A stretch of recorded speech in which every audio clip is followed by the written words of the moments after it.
Westwood One Sports presents Lynnell Willingham.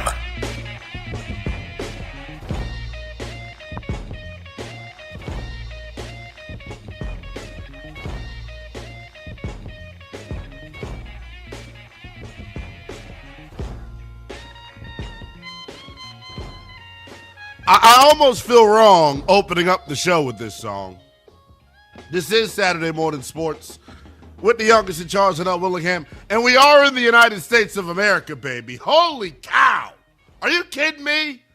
I am very honest and transparent about you're not going to listen to this program here this morning and get astute soccer analysis. Unless Carlos with a K or our Andrew behind the glass has something for you. That is not what I'm going to provide for you this morning.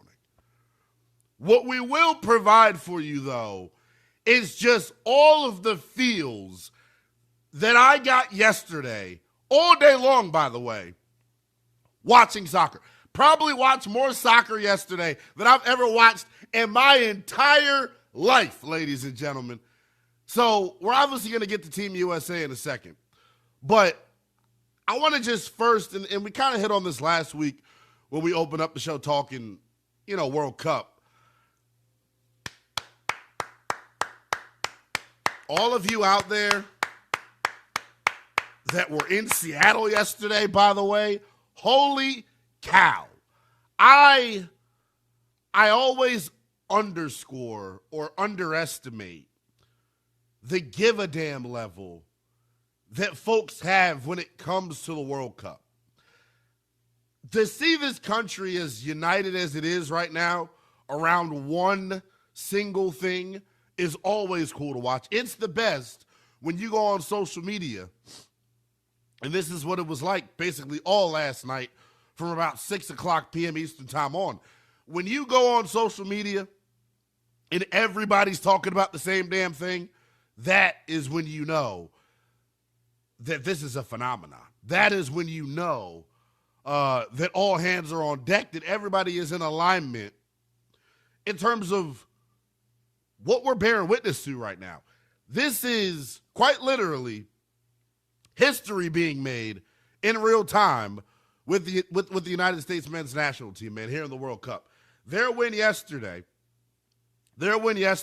first and foremost, 27.5 million viewers yesterday. So I am at a spot right now where I'm looking at it and going, damn, just how popular is soccer in the United States? That's the first thing that I think of. The popularity of the sport. I was seeing conversation last night online about people questioning, well, what if the best athletes in the country actually played soccer? Did you watch yesterday? Brother and sisters, our best athletes in the country do play soccer, man.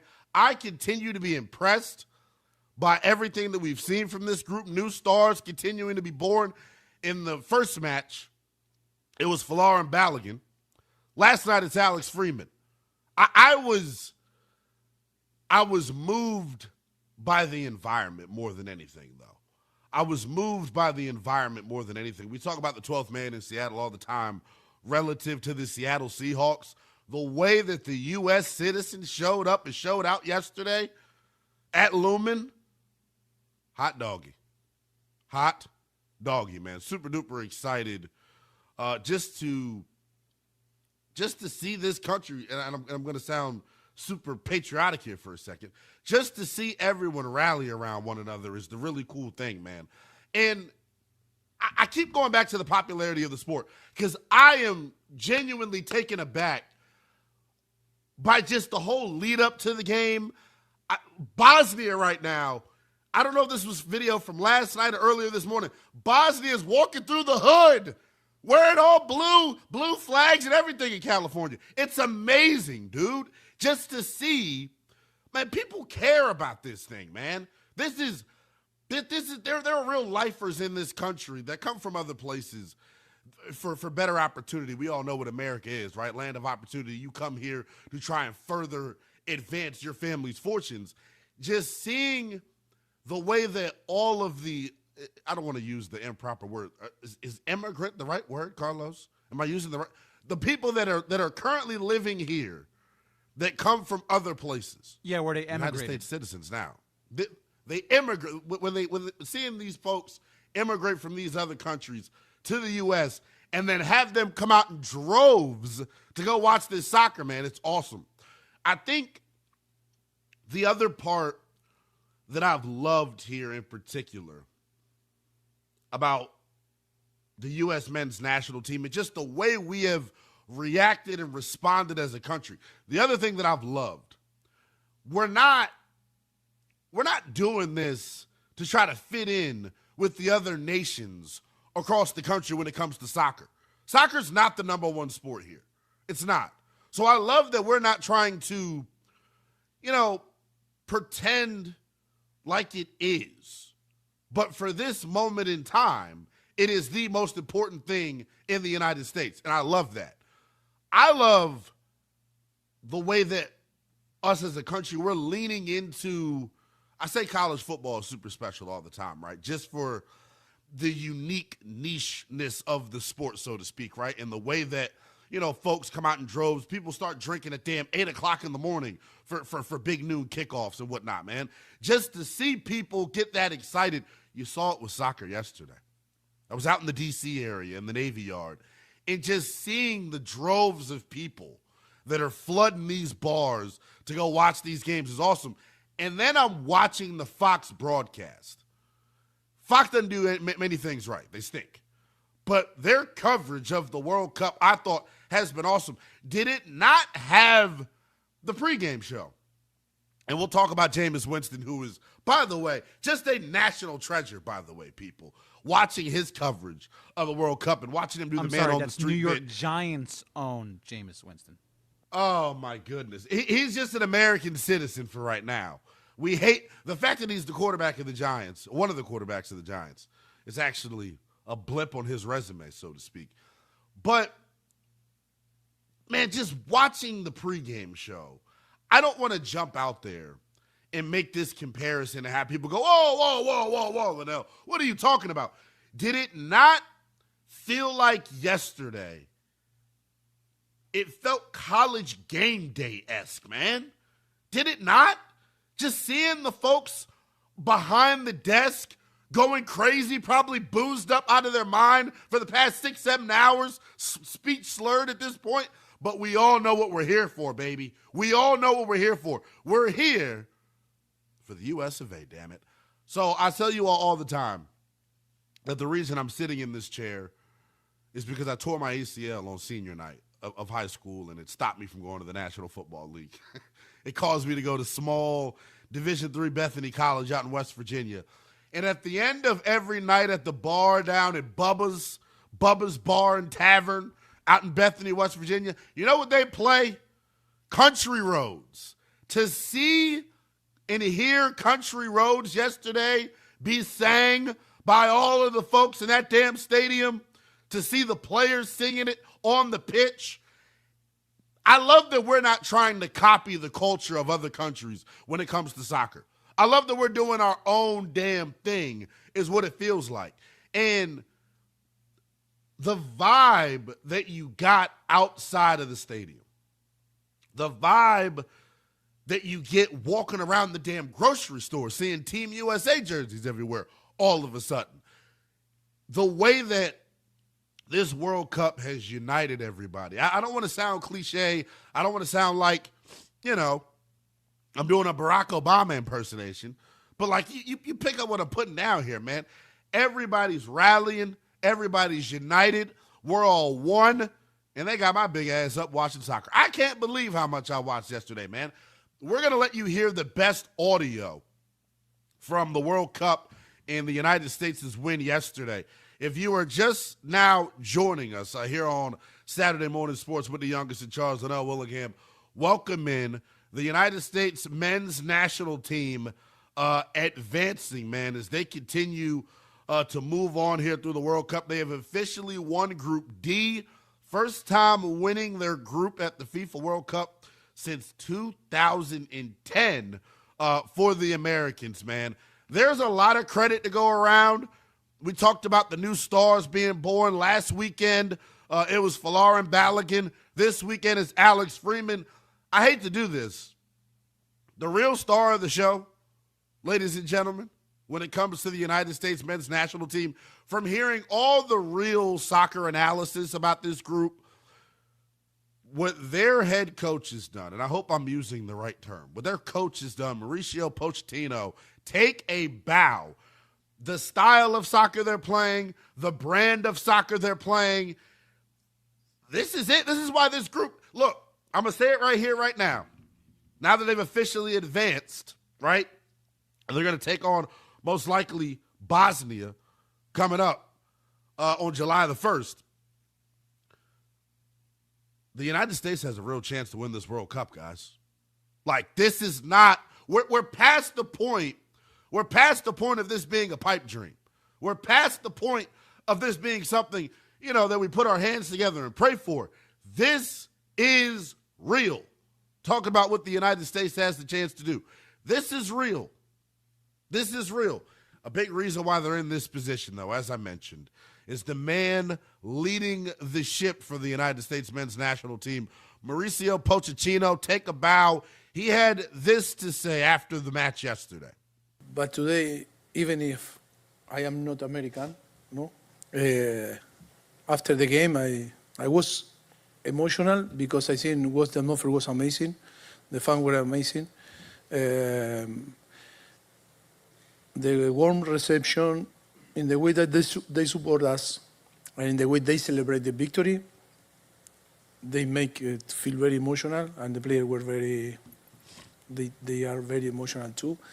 I think it was an amazing and a perfect connection in between the energy from the stand and the team. I think that this make us to feel very proud because I think to connect with the people is what we wanted. And then if we want to achieve good things, we need the support of our fans. And for sure, our fans here in Seattle, but and also in the rest of the country, they are all supporting us, and we feel that support and that energy is amazing for the team. Coach Pochettino, a huge catalyst for what we've seen from the Americans here in the World Cup. They advance after winning their World Cup group for the third time.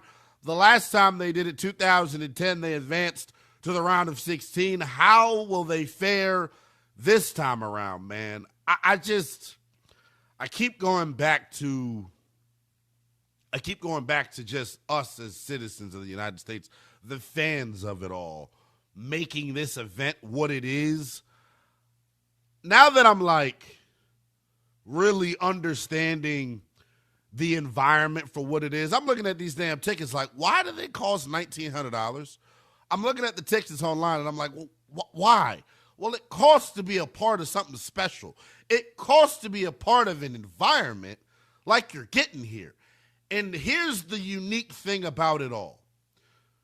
From Coach Pochettino to even the fans, as each passing minute goes by in these games, as the energy level continues to ratchet up, there's a real, like I said a moment ago, the time for dreaming big, Team USA fans, is now. The time for thinking that this group could go all the way and win the whole thing in their home country. The time to believe is now, man. This group just continues to get better and better and better as the games progress. Anyone that's watching, you can speak to what I'm saying. As these games progress, they're getting better. You know why? Because the folks that are in attendance, the crowd, it's a real thing, man. They have momentum behind them right now as a team. There is a sense of unity. There is a sense of belief. And I think the latter part, as talented as they are, right, from Alex Freeman to Folarin Balogun, they're a talented, Christian Pulisic, they're a talented group. And we'll talk about Pulisic here in a second. They're a talented group.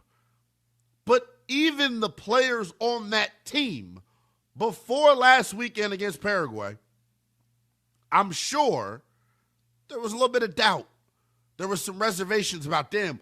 Can we really do this? The pressure of playing a World Cup in your home country. I think that pressure, though, now that the United States has won their group, I think that pressure of playing in front of your home country all of a sudden is now switching to momentum. I think that pressure, instead of it being something that's a detriment, it's now, to me, going to be the main catalyst as to why this group continues to advance, man. The United States men's national team doing the damn thing. I can't help but credit the environment, though, from yesterday. The environment that we've seen in the first two matches here of this World Cup. It feels like we talk about the 12th man all the time in football, specifically at the stadium that the men's national team played at yesterday. Hearing the crowd, seeing the reaction of the players, seeing the emotion of the players. After Alex Freeman scored yesterday, dude, it felt like I was about to cry. Like, dude, like people were just excited for the kid, man. And you understand it. One, because it's the World Cup. Anybody scoring in the World Cup, you get how emotional that would be. But what I think it speaks to more than anything, there is a real, I'm going to use the buzz phrase again, there is a real unity and belief that this group now has. The environment, though, the crowd, the atmosphere, inject all of that into my veins. That is what, not just what soccer is about, that is what pro sports is about, ladies and gentlemen. Bringing people together, getting people to believe in one common thing. It's special, man. The U.S. men's national team advancing after winning their group. They do so for the first time since 2010. The soccer on the pitch is great. I'll tell you the best thing, though, about the World Cup to this point, next here on Westwood One Sports. The U.S. men's national team is 2-0 for the first time since 1930. After an historic start, is it too early to dream of America celebrating its 250th birthday with a World Cup trophy? Westwood One Sports.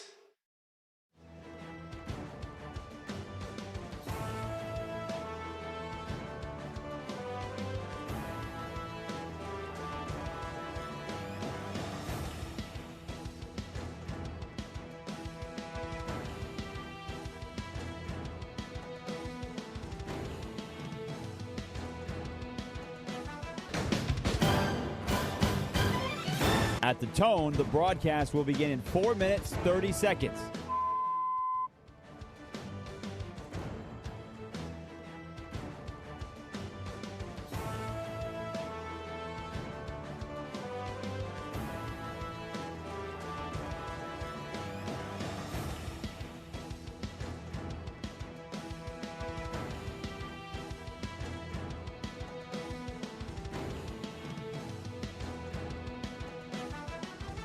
At the tone, the broadcast will begin in 4 minutes.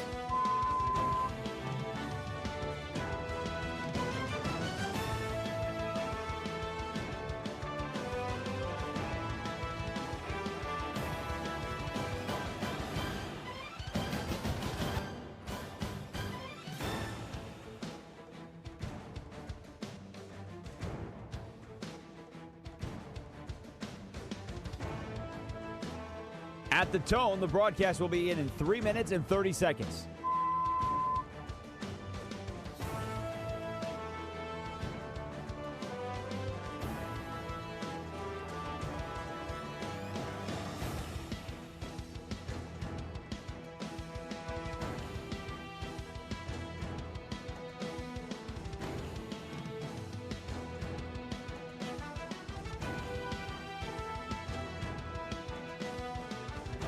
At the tone, the broadcast will begin in 3 minutes.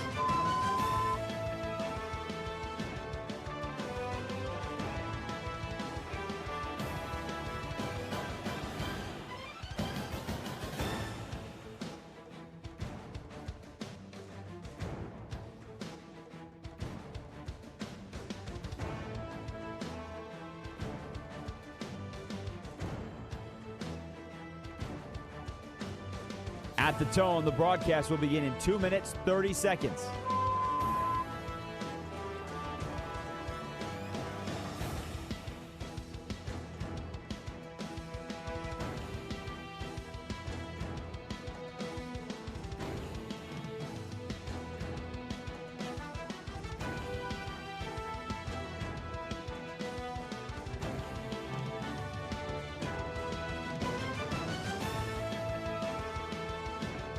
At the tone, the broadcast will begin in 2 minutes.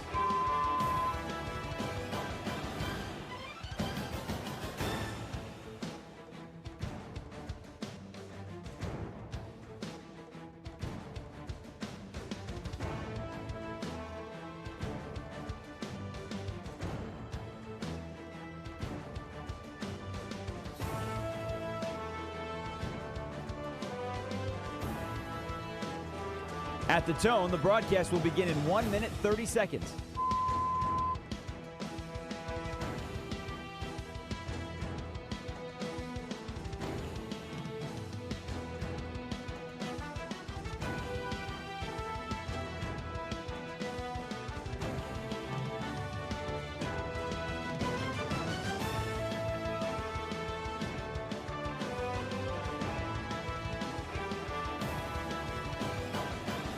At the tone, the broadcast will begin in 1 minute.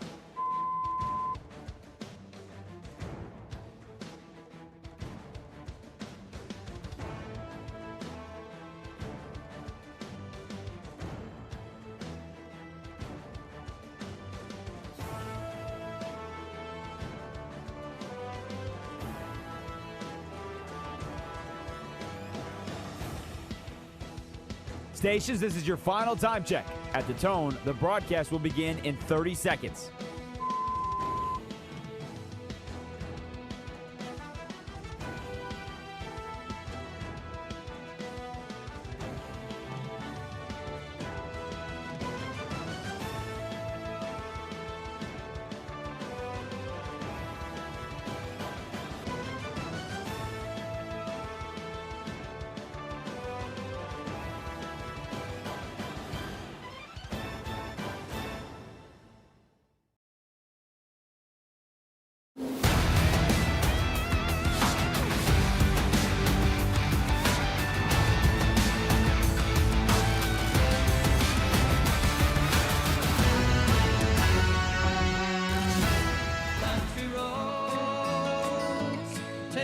Westwood One Sports presents Lynnell Willingham. You know, it's crazy. I used to hate this song.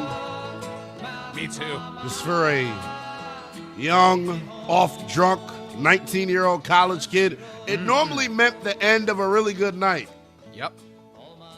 When I now hear this song, what I now think about is the United States men's national team, man. Yesterday, big winners over the Aussies as they advance to the round. I realized that I should just do this terrible Australian British accent whenever I talk about soccer. It'll make the analysis hit a little bit different.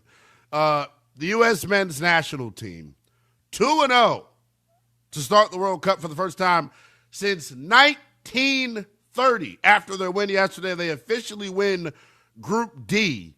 And their path to the World Cup semis in Dallas is starting to get a little bit more clear. They advance to the round of 32 coming up on July 1st from the Bay Area. And just seeing how the folks in Seattle turned out yesterday, hot doggy. I can only imagine what we're going to get in California. The environment, though, to me has been the best part about all of this.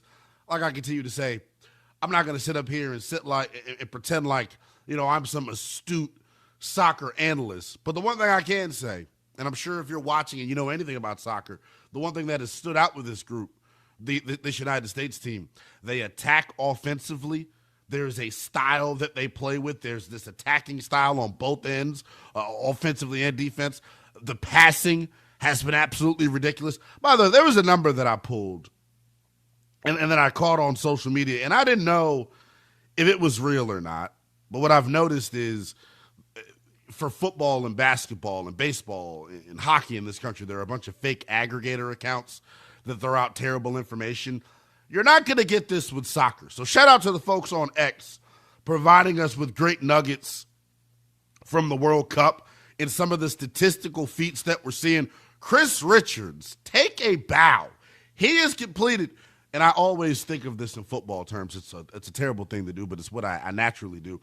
He has completed 175 out of 179 passes here to start the World Cup. That's a 97.8% completion percentage. It's the second best accuracy by a player in their first two appearances since 1966. So when we talk about history being made here by the U.S. men's national team in this World Cup, it is on all fronts. That has been special. The style and the actual soccer on the pitch itself has been great, but it pales in comparison to what this has been about for this country, what the World Cup to this point has been about for the United States.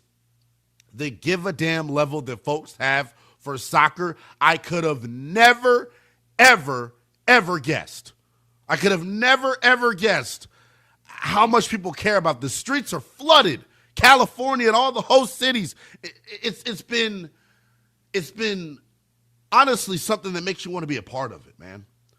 It's something that makes you want to be a part of it. And now that I'm sitting here in the nation's capital in Washington, D.C., I can't help but think, damn, do we get any World Cup love? Is the World Cup going to make its way to Northwest Stadium? Carlos, don't you laugh, because they had to install grass at the terrible-ass Giants Stadium just for it to be playable. Yeah, just so no ACLs are harmed during the making of this World Cup. I Yeah. mean, NFL owners, are you paying attention? Leave the damn grass. Yeah, that's honestly been the craziest part about all of this. One of the crazier parts about all of this is seeing that grass has been installed. And I think, dude, that's not something that a rocket scientist would have to come up with. Grass clearly better than turf. It's clearly a money thing. They don't want to upkeep the grass. I know what it is. Clearly a money grab. No, the environment, though, and what we have seen across the country for not just, this is what I want to say. When I talk about the environment, it's not just about Team USA. I mentioned Bosnia, and there's video on social media, and I'm going to retweet it out. It is at NELL_BTP. Bosnia was headed to the stadium yesterday for their match against Switzerland. They're walking through the hood, guys. They ain't scared.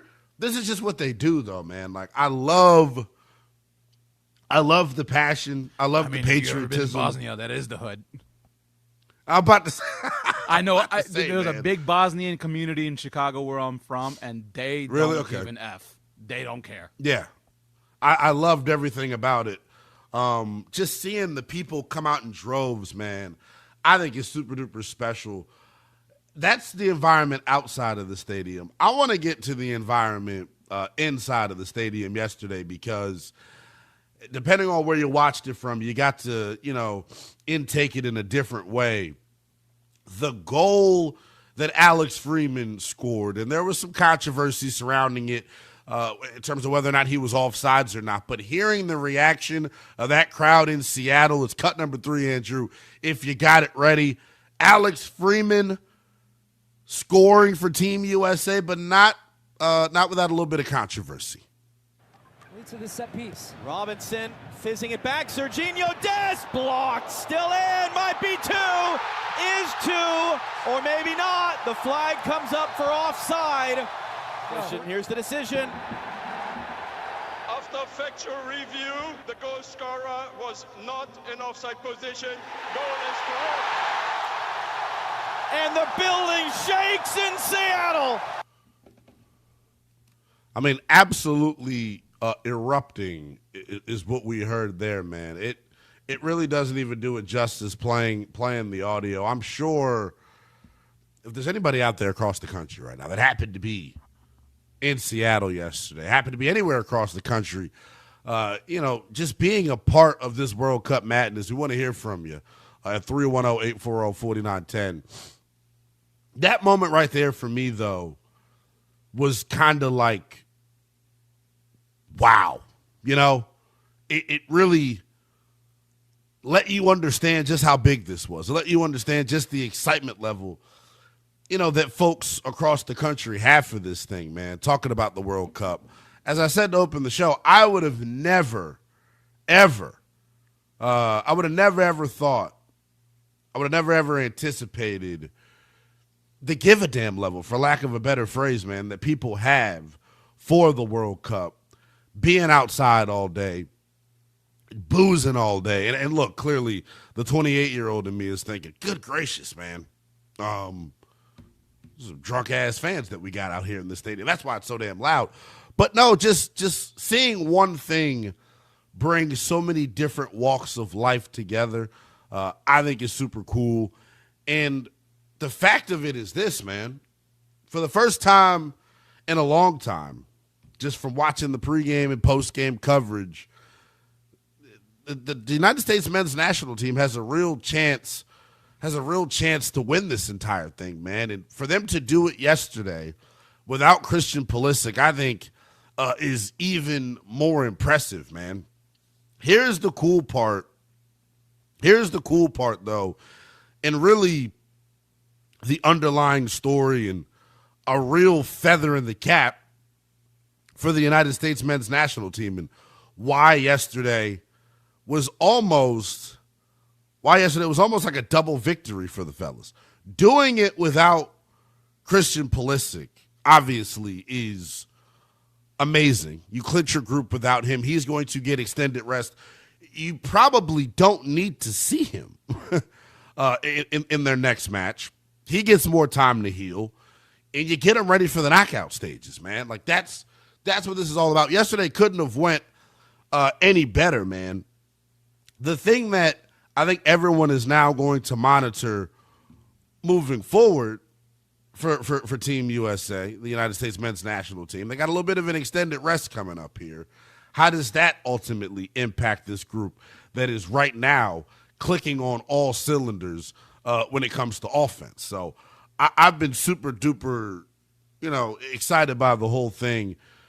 You can check out the YouTube stream each and every weekend here for Saturday Morning Sports. You can search Westwood One Sports Night on YouTube, and then you can catch the live stream on X as well. It is at NELL_BTP. We got a YouTube chat saying the best viral videos are all the Europeans that were told how bad the U.S. was, finding out they've been lied to, and from food to culture to cities to people. The videos are beautiful. I think that's the best part. That what Fish Lore guy just said on YouTube is part of the conversation as well, man. Just seeing folks in this country that live here react to some of the stadiums like they're like tourist sites, like they're uncovering some sort of ancient artifact is awesome, man. Ladies and gents, these stadiums have been here for years, man. I love it, though, man. Just the inclusion of all of it, everybody feeling like they're a part of it, us rallying as a nation. And then the better part, the soccer's just been damn good. They're playing their ass off, talking about Team USA, scoring at a rate that we haven't seen in a long time. I keep crediting Coach Pochettino. It is an exciting brand of soccer that is easy to root for, and if you're a fan, it's easy to get behind. I hope it continues, man, as the United States men's national team continues to make history, a 2-0 start in the World Cup for the first time since 1930.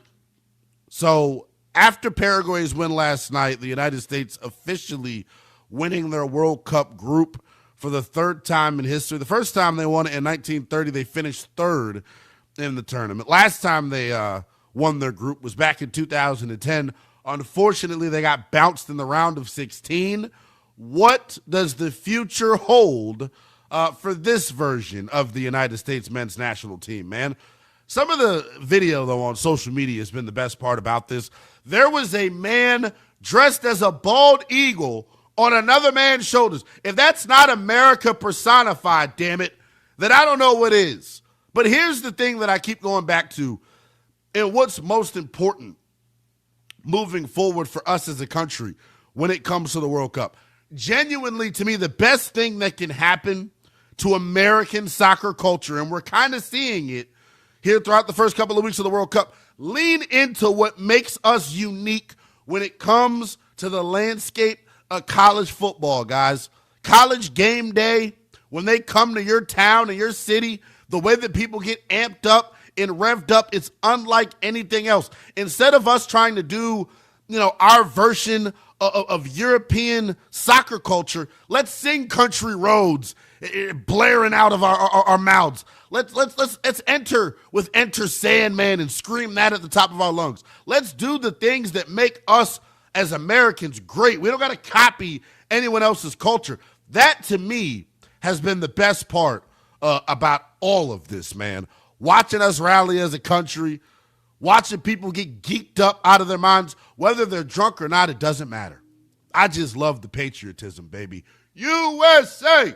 USA! Tommy is in Michigan, which happens to be in the United States. Tommy, what's going on, pal?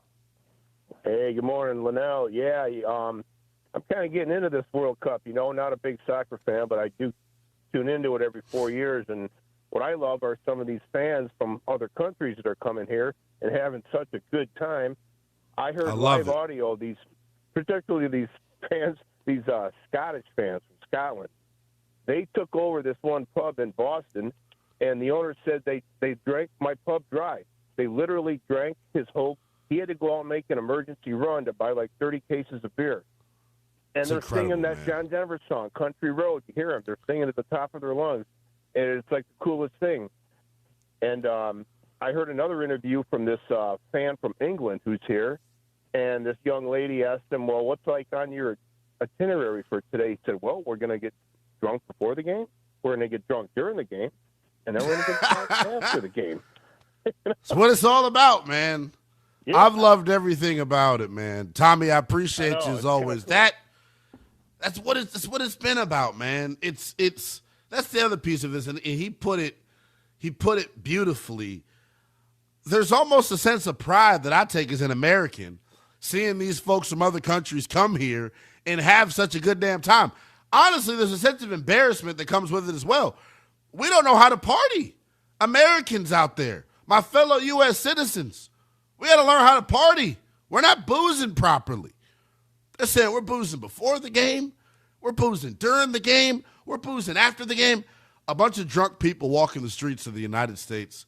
Who would have thought, man? It's all for a good cause. The World Cup off to a rocking start. Seattle was amazing, and yesterday was one of the coolest days in American men's soccer history, man. Alex Freeman, to me, the star, watching his teammates rally to him and gang up on him after he scored the goal. That is what it's all about, man. He put the U.S. up 2-0 in that match against Australia.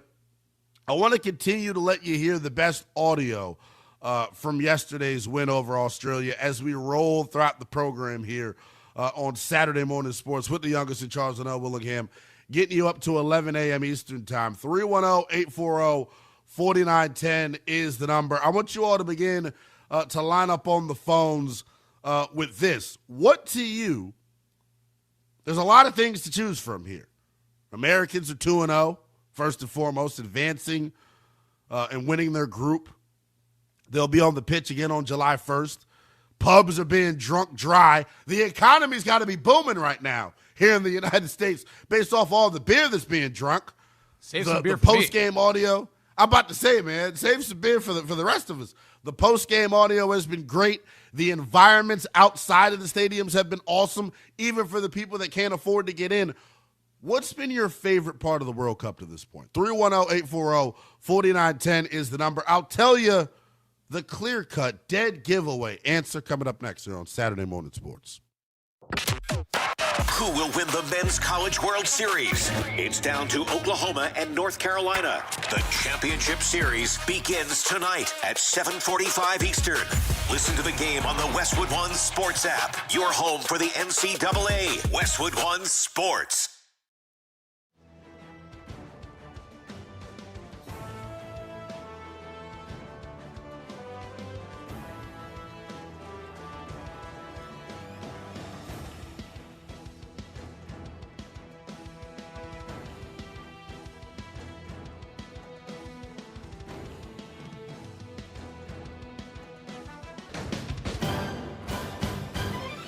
At the tone, the broadcast will begin in 4 minutes, 30 seconds.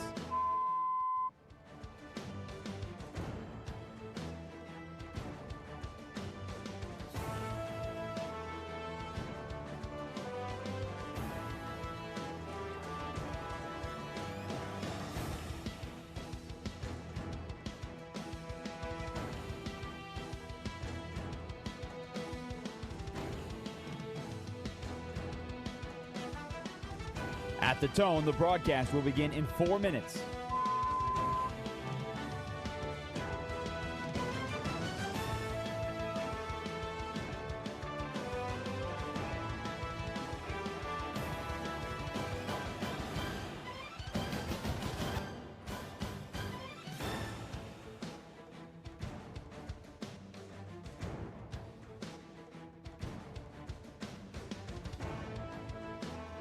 At the tone, the broadcast will begin in 3 minutes and 30 seconds.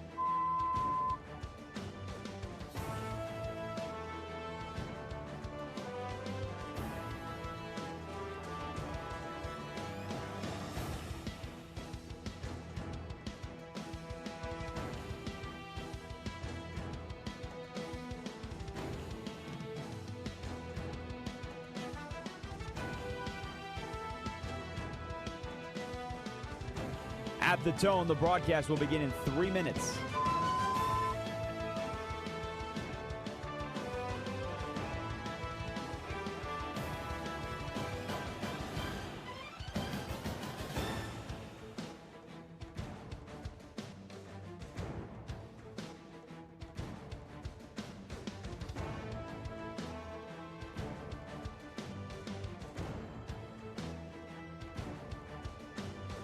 At the tone, the broadcast will begin in 2 minutes, 30 seconds.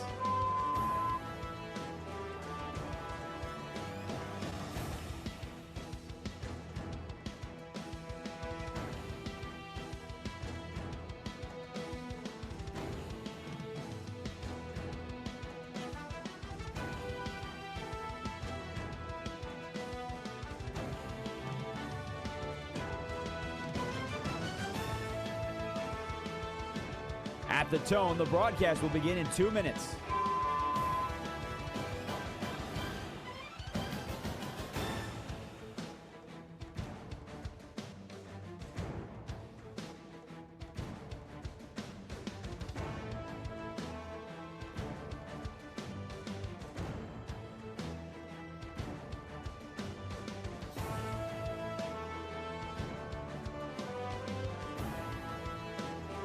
At the tone, the broadcast will begin in 1 minute, 30 seconds.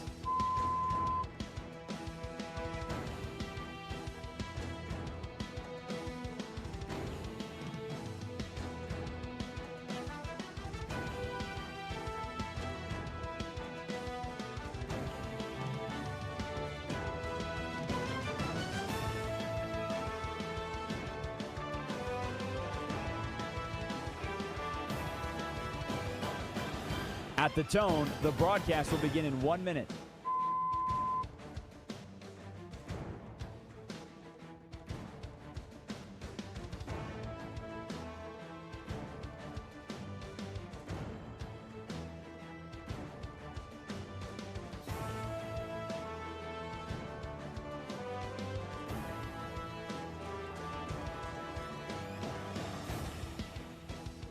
Stations, this is your final time check. At the tone, the broadcast will begin in 30 seconds.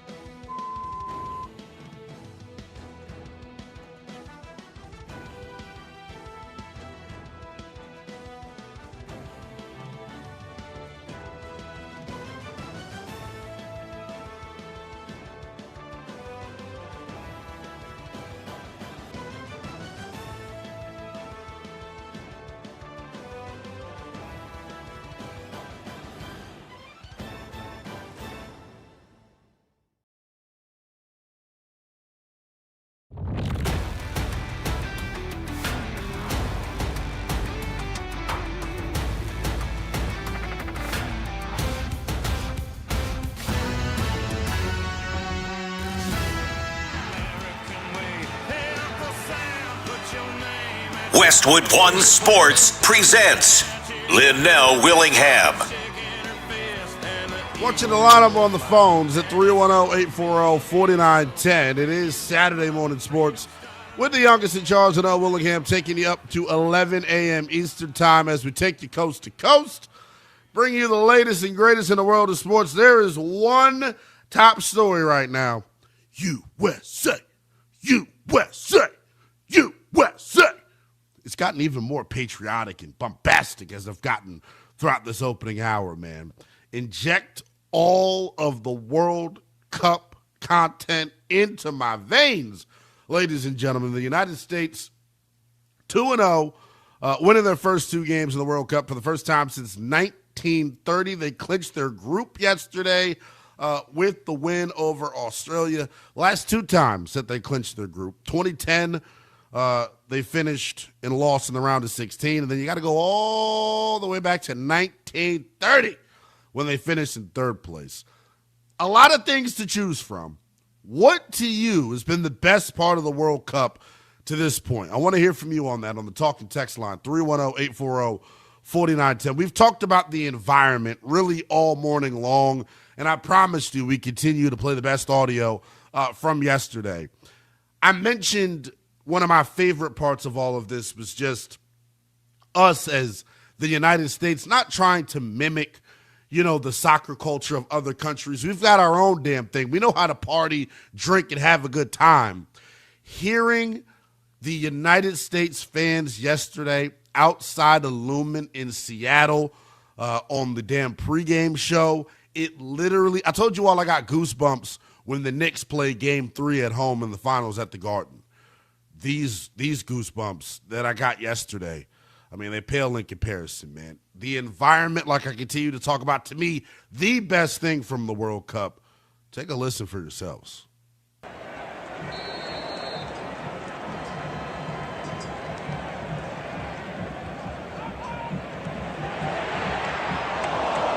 I'm talking about, Andrew, it'll be cut 8, Andrew. The White Stripes chant, I guess is what it's officially called. Outside of the stadium yesterday. I mean, let's inject this into it, guys.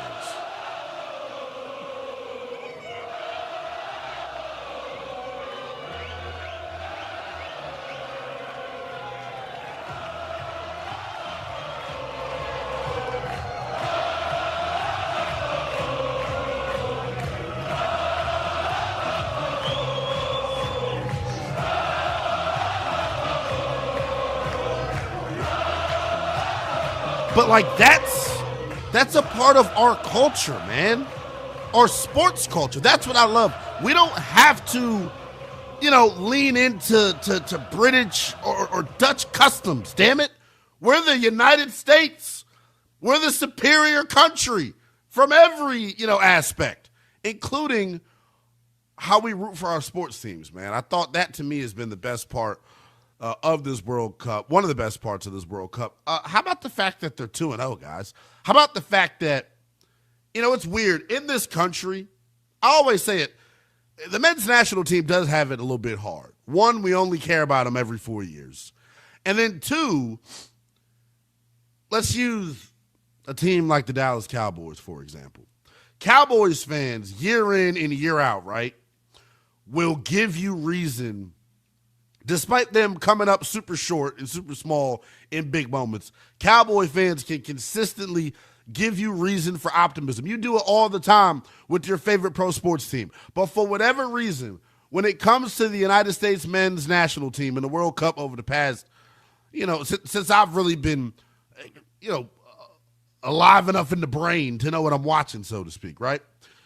It feels like they never get a fair crack at it. One loss, everyone doubts them. How they perform in the qualifiers, people are down on them. People are super hard on that group. And I think it has a lot to do with what I just said. We only really care about them every 4 years. But, man, I'm telling you all out there across the country, it's so special when we're all locked in and on one accord for something big, especially in sports.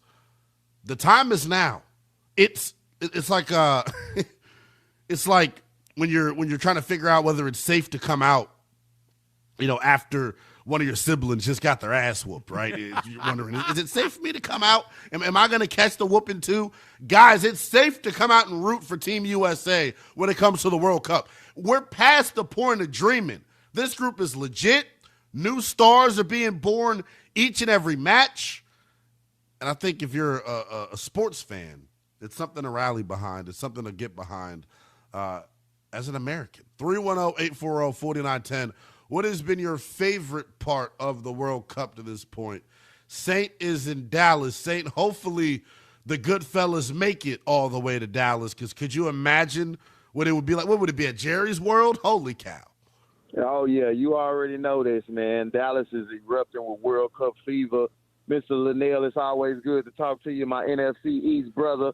I appreciate everything, indeedy. Man. Yes, sir. But let me tell you what your question is about. It's two things I want to bring up. The last time that the World Cup was in the United States was '94. That was pre-internet social media era. And, I think social media has a lot to do with pushing the narrative and getting everybody amped up. And, yes, there's been World Cups since then, but, man, the games were starting at like 3 and 2 in the morning. I can't watch that. Right. I got to go to work. So I think that has a lot to do with it as well. But to answer your question, I think that the biggest thing take away for me is how much we as Americans have to appreciate what we have here. I'm seeing people come over here, and a lady went into Walmart and was just like impressed with everything, and just impressed how late our fast food places stay open, how we can, it's a culture just go shock to for a a lot of gas people. station and just get whatever we want at whatever time we want. And it made me just appreciate the little things that we have here in America that I think that we all need to cherish. But yeah, man, Dallas is ramping up. It's the Japanese were here, man. Croatia was here. It was another country. They sung the whole match. And then Argentina and Messi is coming to town this Monday. So man, it's gonna be amazing. Like, so yeah, it's been an amazing World Cup, and then to see the United States do what they do, man. I'm really not a soccer fan as well. I'm a football guy, but man, I have been watching, like you said, I've been watching more soccer than I've watched in my entire life. I'm actually about to go get me a soccer jersey today because I'm so excited. I'm about to say you might as well, brother. Saint, the thing that I keep going back to, man, and why I was really glued to the TV set yesterday, bro. Even if you don't really know the rules of soccer, the excitement and the way that the crowd ratchets up when the ball gets advanced and the guys have it in scoring position, it's unlike anything you'll ever witness, man. It's the equivalent of like watching a 2-minute drive in football, dude. I appreciate you as always, Saint. More, yes, problem, sir. Man. We had to let Saint drop. Saint, we're up against the clock, brother. You always free to chime in. Talk your text line wide open for you at 310-840-4910. Saint hit it on the head, too. Like, that's the other part. I haven't gotten to bear witness to that because I haven't seen anybody in my local grocery store that's from another country. But I can only imagine, like, seeing the fans of other countries flying in and dealing with our stuff that we got over here. When I say dealing with our stuff, I don't want to make it seem like it's a negative thing. But getting to participate in American culture, it has probably been a total culture shock, for the fans of other countries that have come here, man. It's what makes this tournament special. It's what makes sports special, man. Something that's able to rally all of us together is super duper cool. The United States men's national team has the entire country on one accord after their 2-0 start here in the World Cup. They advance and win Group D after just 2 matches. They will play most likely Bosnia coming up on July 1st in Santa Clara, California. Super duper excited for that. Want your calls on this at 310-840-4910. What's been the most exciting part, the best part of the World Cup for you? And then I want to add a layer on to the question. Are you at all surprised by the popularity and the gravity that the World Cup has had here on the United States, man? 310-840-4910. Your call's next. This is Westwood One Sports.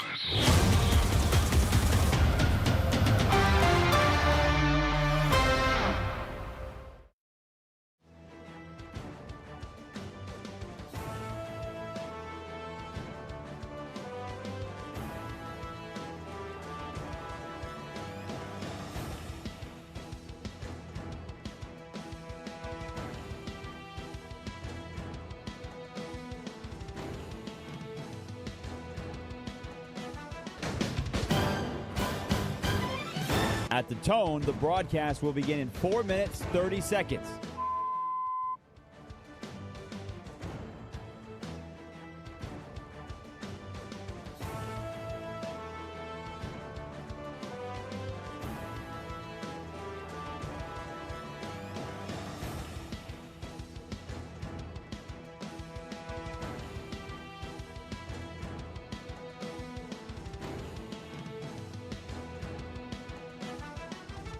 At the tone, the broadcast will begin in 4 minutes.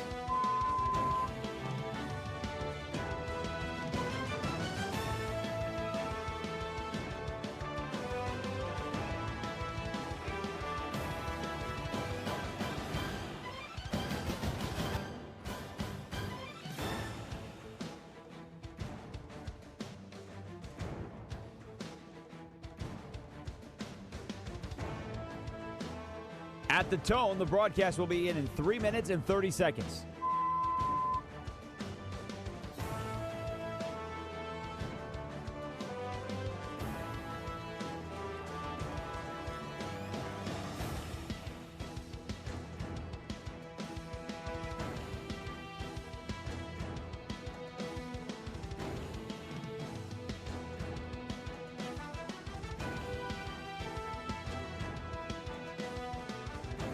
At the tone, the broadcast will begin in 3 minutes.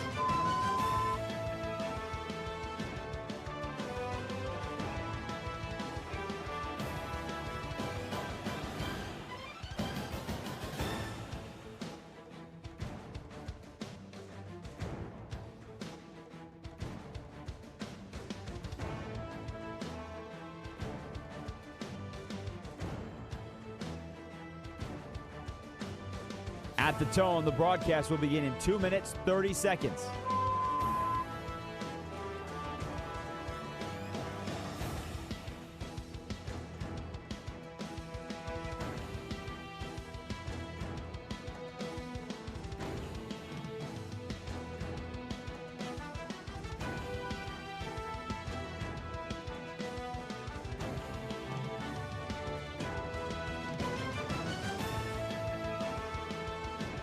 At the tone, the broadcast will begin in 2 minutes.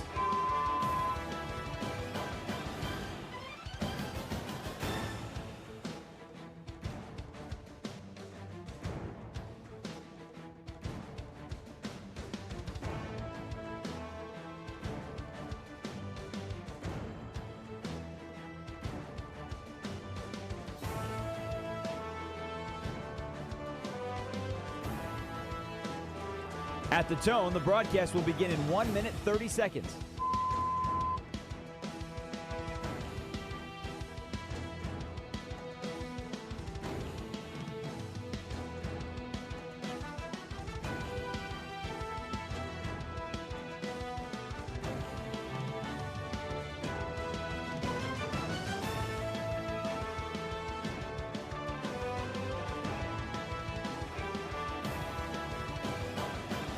At the tone, the broadcast will begin in 1 minute.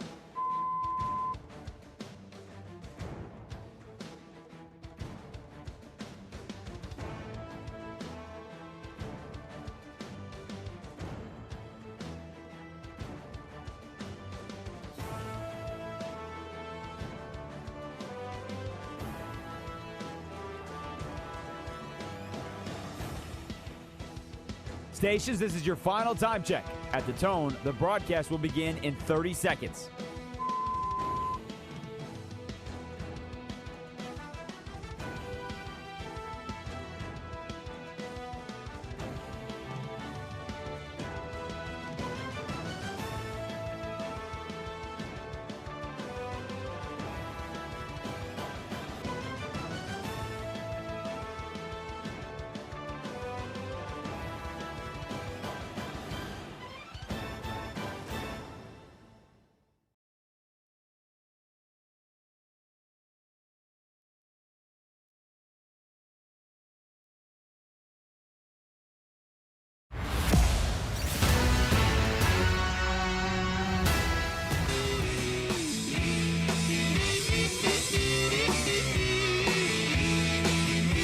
Westwood One Sports presents Lynnell Willingham.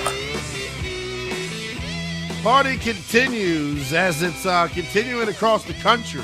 We're going to do our best World Cup impersonation here on Westwood One Sports. Saturday morning sports with the youngest in charge as we continue to rock out with you. The host cities on fire right now. Atlanta, Boston, Dallas, Kansas City, Los Angeles, Miami, New York, Philly, the Bay Area, and then as we saw yesterday, Seattle absolutely on its head outside cheering for the World Cup. I think what's amazing about all of this is the tickets are super pricey. Like, it's hard to get in, but it ain't stopping folks. Imagine if, like, we had this mentality for every sporting event. Like, the folks that couldn't get in, they just were outside of the stadium going bonkers the way that they were, outside of Lumen Field yesterday. That pregame audio that we played you, the White Stripes chant, is probably, like, if that doesn't feel like the type of pregame coverage you get on a big noon kickoff when Michigan and Ohio State are about to lock horns, I don't know. I mean, just listen to it, people. The only thing we were missing was Lee Corso with a bald eagle on his head.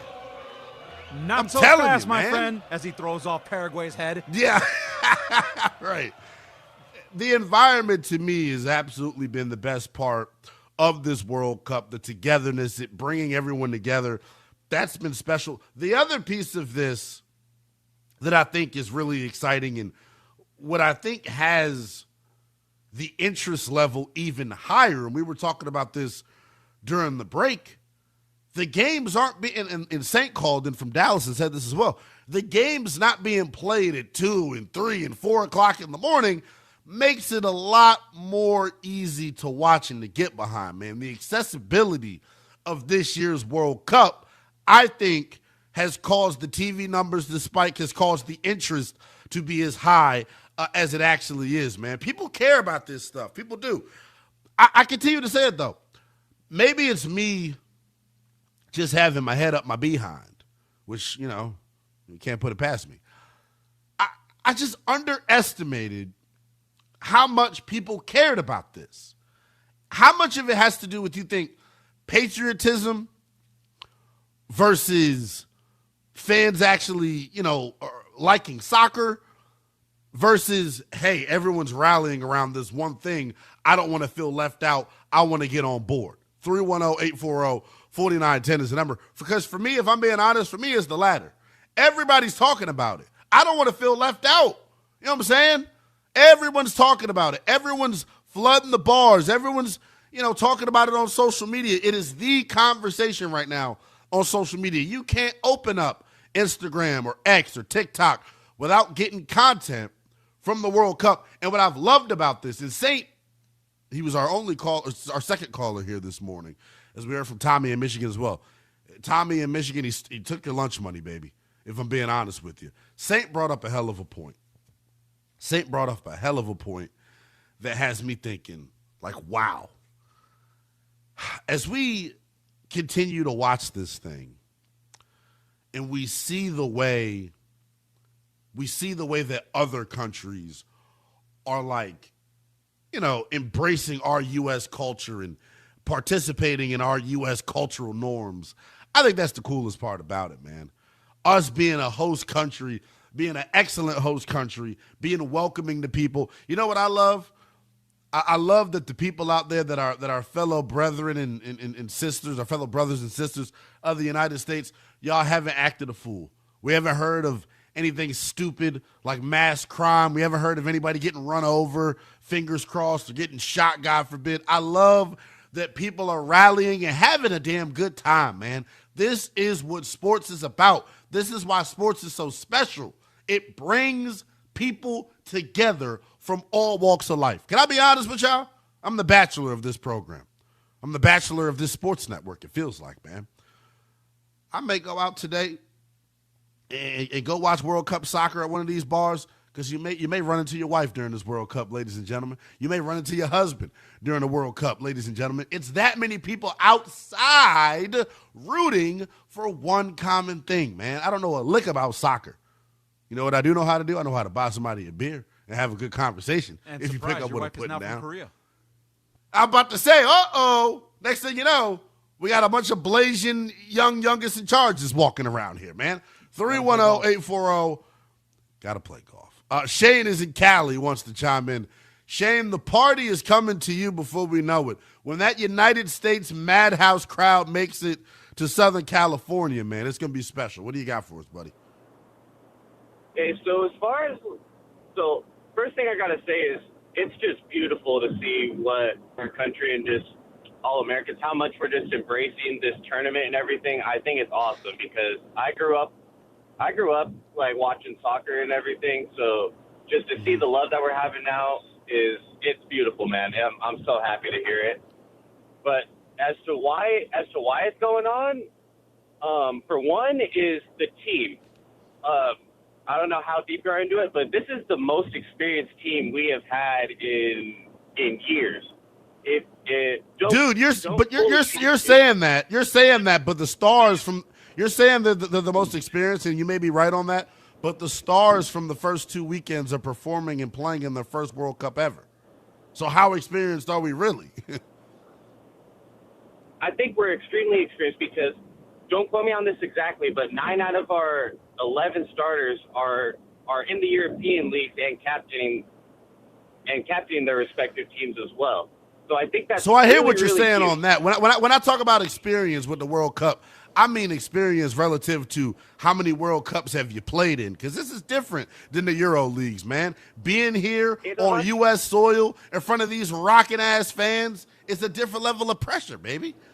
It definitely is, but it's the quality, man. It's the quality. Yes, let's be real. I agree. What we got here in MLS, Major League Soccer, it doesn't even hold to some of the worst leagues over in Europe, man. It's boo-boo. So the fact that we finally were able to get some Americans out over in Europe and we're able to get those guys up there, it's really just, it was a matter of if. And then our coach as well, Mauricio Pochettino, the Italian man, he was coaching the Spurs for a long time over in England. He knows what winning soccer for is sure. like. So and I think he's the catalyst to it all, man. And I appreciate I think Coach Pochettino is the catalyst to it all. And it's I wasn't aware of this. I was looking and hearing him talking. I'm saying, well, he clearly doesn't sound like he's from America. Do the other, countries that are participating, is their coach from their respective country? And they're not. This is a common thing. So shout out to Coach Pochettino. I talked about it to start the show, man. The style of soccer that they're playing, being on the attack, it's almost like the Showtime Lakers is how I would describe the United States men's national team, their brand of soccer that they're playing right now, man. It's disciplined, it's brave, it's everything that you want, man. And they take after, I'm calling him a head coach, the proper term may be manager, but Coach Pochettino, stand the hell up. He has been, to me, the catalyst for what we've gotten to bear witness to. The other part of this that I think is really exciting and cool, too, and we're really not going to know this for some years to come, but what type of impact do you think us hosting the World Cup, talk about the United States, what type of impact do you think that has on the growth of soccer here in the United States moving forward? Because if you're a kid out there and your parents are fortunate enough financially to be able to take you out and walk the streets and be a part of this environment, and you get to sit down and watch the games with them, if this is your introduction to sports, you're going to love soccer, dude. Like, if this is your first taste of soccer watching this World Cup, you're going to be geeked the hell up. And I immediately start thinking, well, what type of impact does it have on the growth of the game in the United States? What type of impact does it have on the success of the United States men's national team moving forward, man? I think the popularity is only growing here in the United States from us being the host country. Someone that's older, man, call in 310-840-4910. We last hosted in 1994. What impact did that have on the 1998 World Cup? 310-840-4910 in terms of the popularity and the growth of the sport. Saint called in from Dallas and said something else that really resonated with me as well. The last time we hosted, as he mentioned, was 94. The explosion of social media since then, the way that social media is at the forefront in this country, the way that it is now, I think it's special, man. I only expect the popularity of the sport and the growth to increase here. But, man, the other part of this conversation that I think is fascinating too, when watching the World Cup in previous years, did we really think that the United States had an opportunity, had a real chance to win? After watching their first two matches, advancing, to the knockout stage in only two matches, you got to feel like this group has all of the makings of a World Cup champion. 310-840-4910 is the number. Rob is in Connecticut wanting to check in. Rob, good morning. Good morning, Lynnell, and good morning, Carlos with a K. Let me tell you what. Right from the rip, when the World Cup started, Lynnell, Mexico, man, that place went absolutely nuts down in Mexico City. But yesterday, I have to tell you, imagine. USA, listen, this USA team, they are in full attack mode. This is a whole different animal as far as the USA team. They are incredible. They attack. And this kid Freeman, you know who Freeman is, right?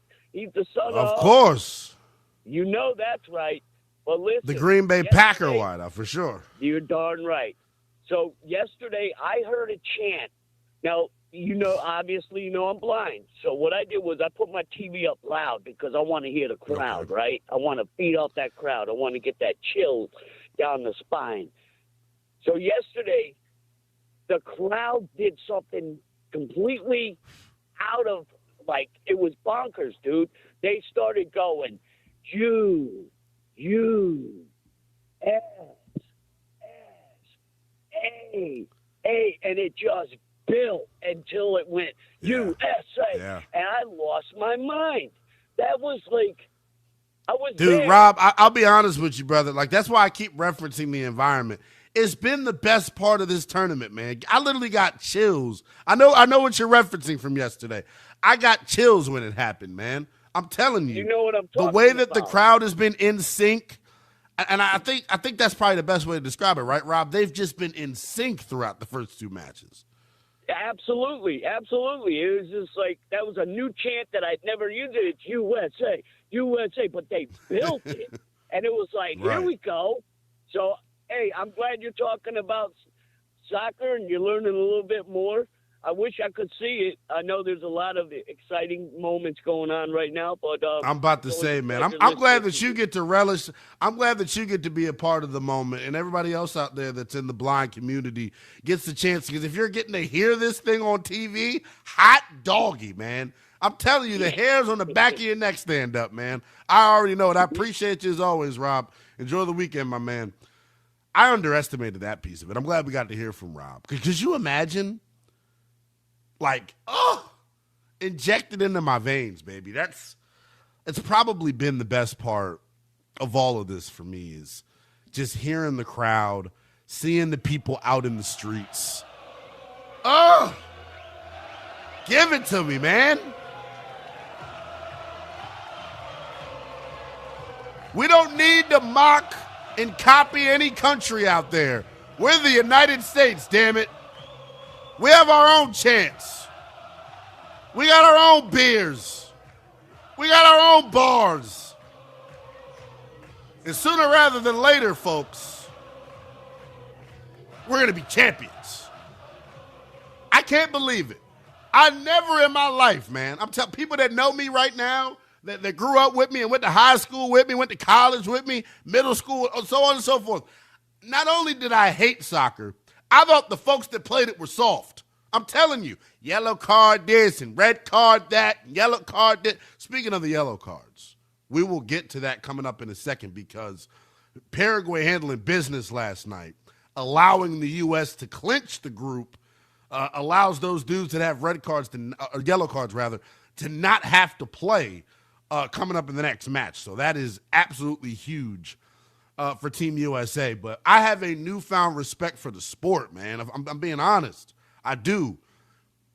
I always say it, man, when I'm talking to, younger cats out there. I got younger cousins, younger folks that, ask about getting into, the sports media business. They ask about, how they go to the next level and get a college scholarship. Talking to high school kids about a bunch of different things, right? The one thing I will tell them is what my high school head coach, Ray Fowle, told me, and I don't know if I don't know if in the moment I believed him. That level of excitement that you get running out on the field on a Friday night in the fall, at home, in front of your peers, in front of the faculty, in front of the security guards that you give hell on a day-to-day basis, in front of the cafeteria lady that gave you a free 75-cent fry. Like that sense of pride in adrenaline rush that you get running out is unmatched. I'm telling you, I would pay a pretty penny. I would pay a pretty penny to get to be on the field in the waning moments of a World Cup game like we had last night or yesterday afternoon, where that stupid Country Road song is being sang. And I say it's a stupid song for a reason. I have history with the song. When I heard Country Roads was the equivalent of my like buzzer beater or my shot clock rather in college, man. When I heard Country Roads, I knew I had no more, you know what I'm saying? It was a 2-minute warning. I know you had to scramble, puke and rally is the phrase that we like to use, right? When I heard Country Roads in college, that means find someone, the nearest person of the opposite sex, and shoot your shot and see if you can make a good night out of it, damn it. But after hearing Country Roads yesterday, Andrew, I want to play it, pot it up for the people once more, man. That, to me, that moment, while in my head, I reminisce back to Bethany College, the hairs on my damn arm stood up, man. Just take a listen to it. How many people do you think were hearing this for the first time in that stadium?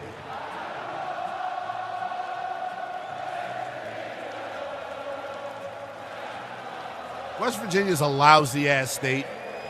It just is. But what a song they have, don't they? They have a great song. What a miserable state. And, you know, I'm glad you're bringing up all the chants and the music and stuff like that because crowd did a great job singing Country Roads. And I don't know when White Stripes became like our official like sports anthem. I didn't even know it was called White. I didn't know it was called White Stripes. Well, White Stripes is the band. The song is Seven Nation Army. But I know the song and it's a solid song. When the hell did that become like our official sports anthem? Because it's everywhere. Like Knicks fans are doing it on Side Talk. You know, you're hearing it at the World Cup.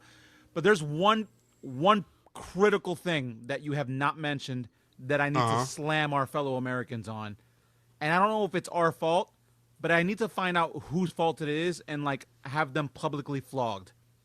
The official U.S. chant for the national team is awful. It's the cringiest thing you'll ever hear in your life. It's so bad it sounds like a toddler wrote it. That's not what Rob was referencing, right? No. I don't no, not that one, because that you. That was a chant. That one's dope. No, but there's like, so if you go to like soccer games, so I'm a season ticket holder for NYCFC, which is an MLS team, and you know, this is a far different animal what we're seeing on the World Cup. Like this is soccer at the grandest stage. Think WrestleMania level soccer.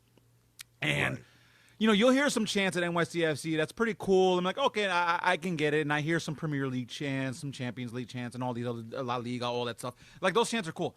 Like, so every team has like its chant. Like, so I don't know when this U.S. official one was written, but it's awful. You know what? I gotta go find it on YouTube because I can't do it justice. But I heard this and I'm like, it's absolutely awful. Let's see if we can hear this.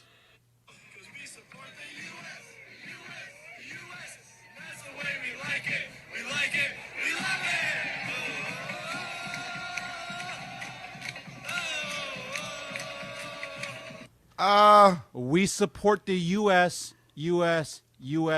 That's the way we like it. We love it. I just want to take whoever wrote that and beat them over the head repeatedly with a blunted club. It reminds me, in middle school, we would do like pep rallies. 6th grade would have a chant. 7th grade would have a chant. Cheerleader level stuff. 8th grade would have a chant. Ours was come get some if you want some. We're the 7th graders. We're the best. I'll never forget it because it was so bad. The best cheer I've ever heard was not another teen movie where they ripped off Bring It On. We're the North Compton Wildcats. 310-840-4910 is the number on the talking text line. I want your calls on your favorite part of the World Cup to this point. A bunch of different things to choose from. When we get back, I want to let you hear from the man that I think is going to be considered the star of the United States men's national team from here on out. That's next here on Westwood One Sports. We're a month away from NFL training camps opening. The return of Patrick Mahomes, QB battles in Cleveland, Minnesota and Atlanta, Myles Garrett joining Matthew Stafford in LA. Get ready for football season with Westwood One Sports.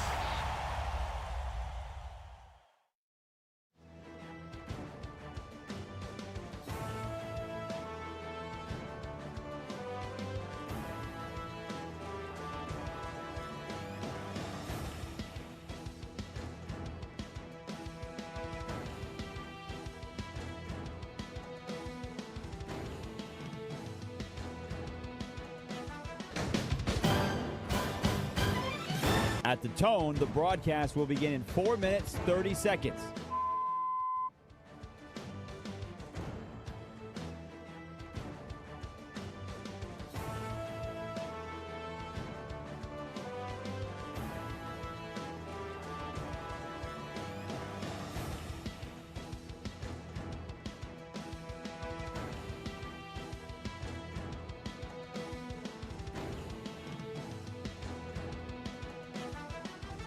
At the tone, the broadcast will begin in 4 minutes.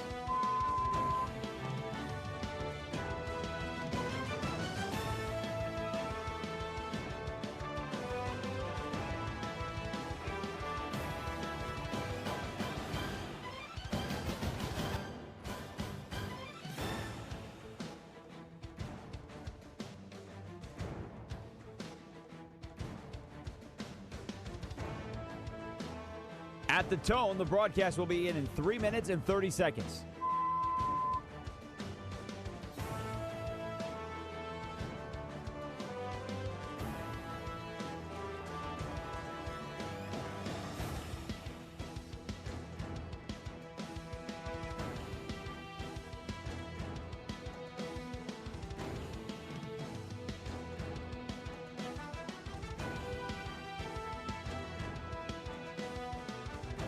At the tone, the broadcast will begin in 3 minutes.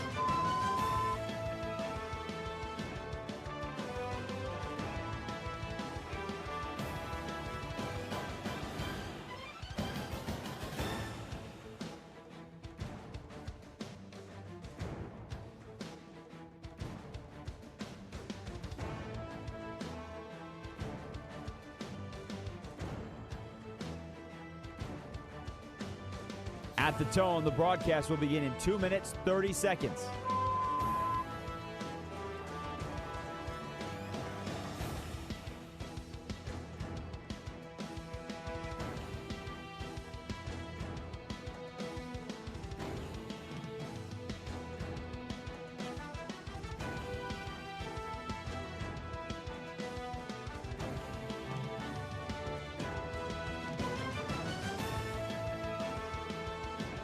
At the tone, the broadcast will begin in 2 minutes.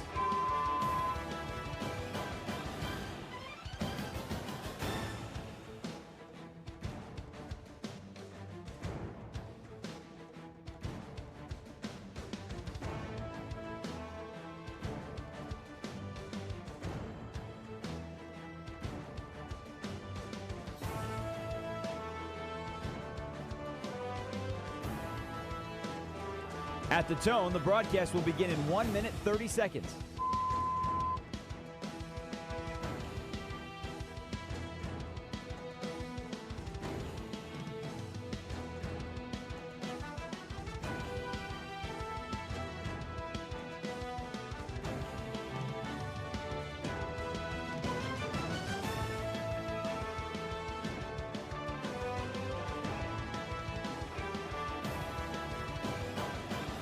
At the tone, the broadcast will begin in 1 minute.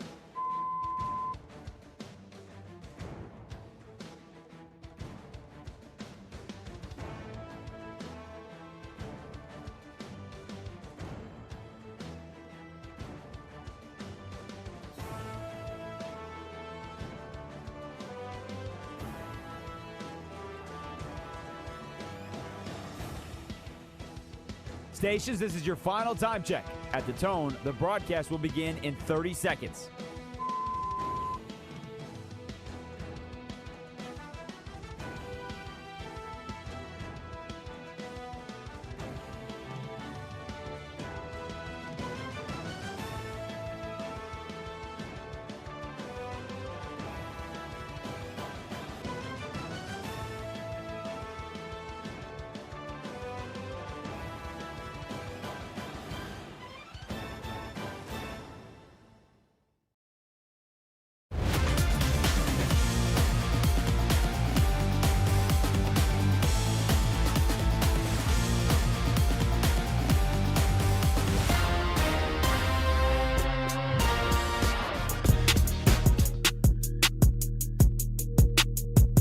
Westwood One Sports presents Lynnell Willingham.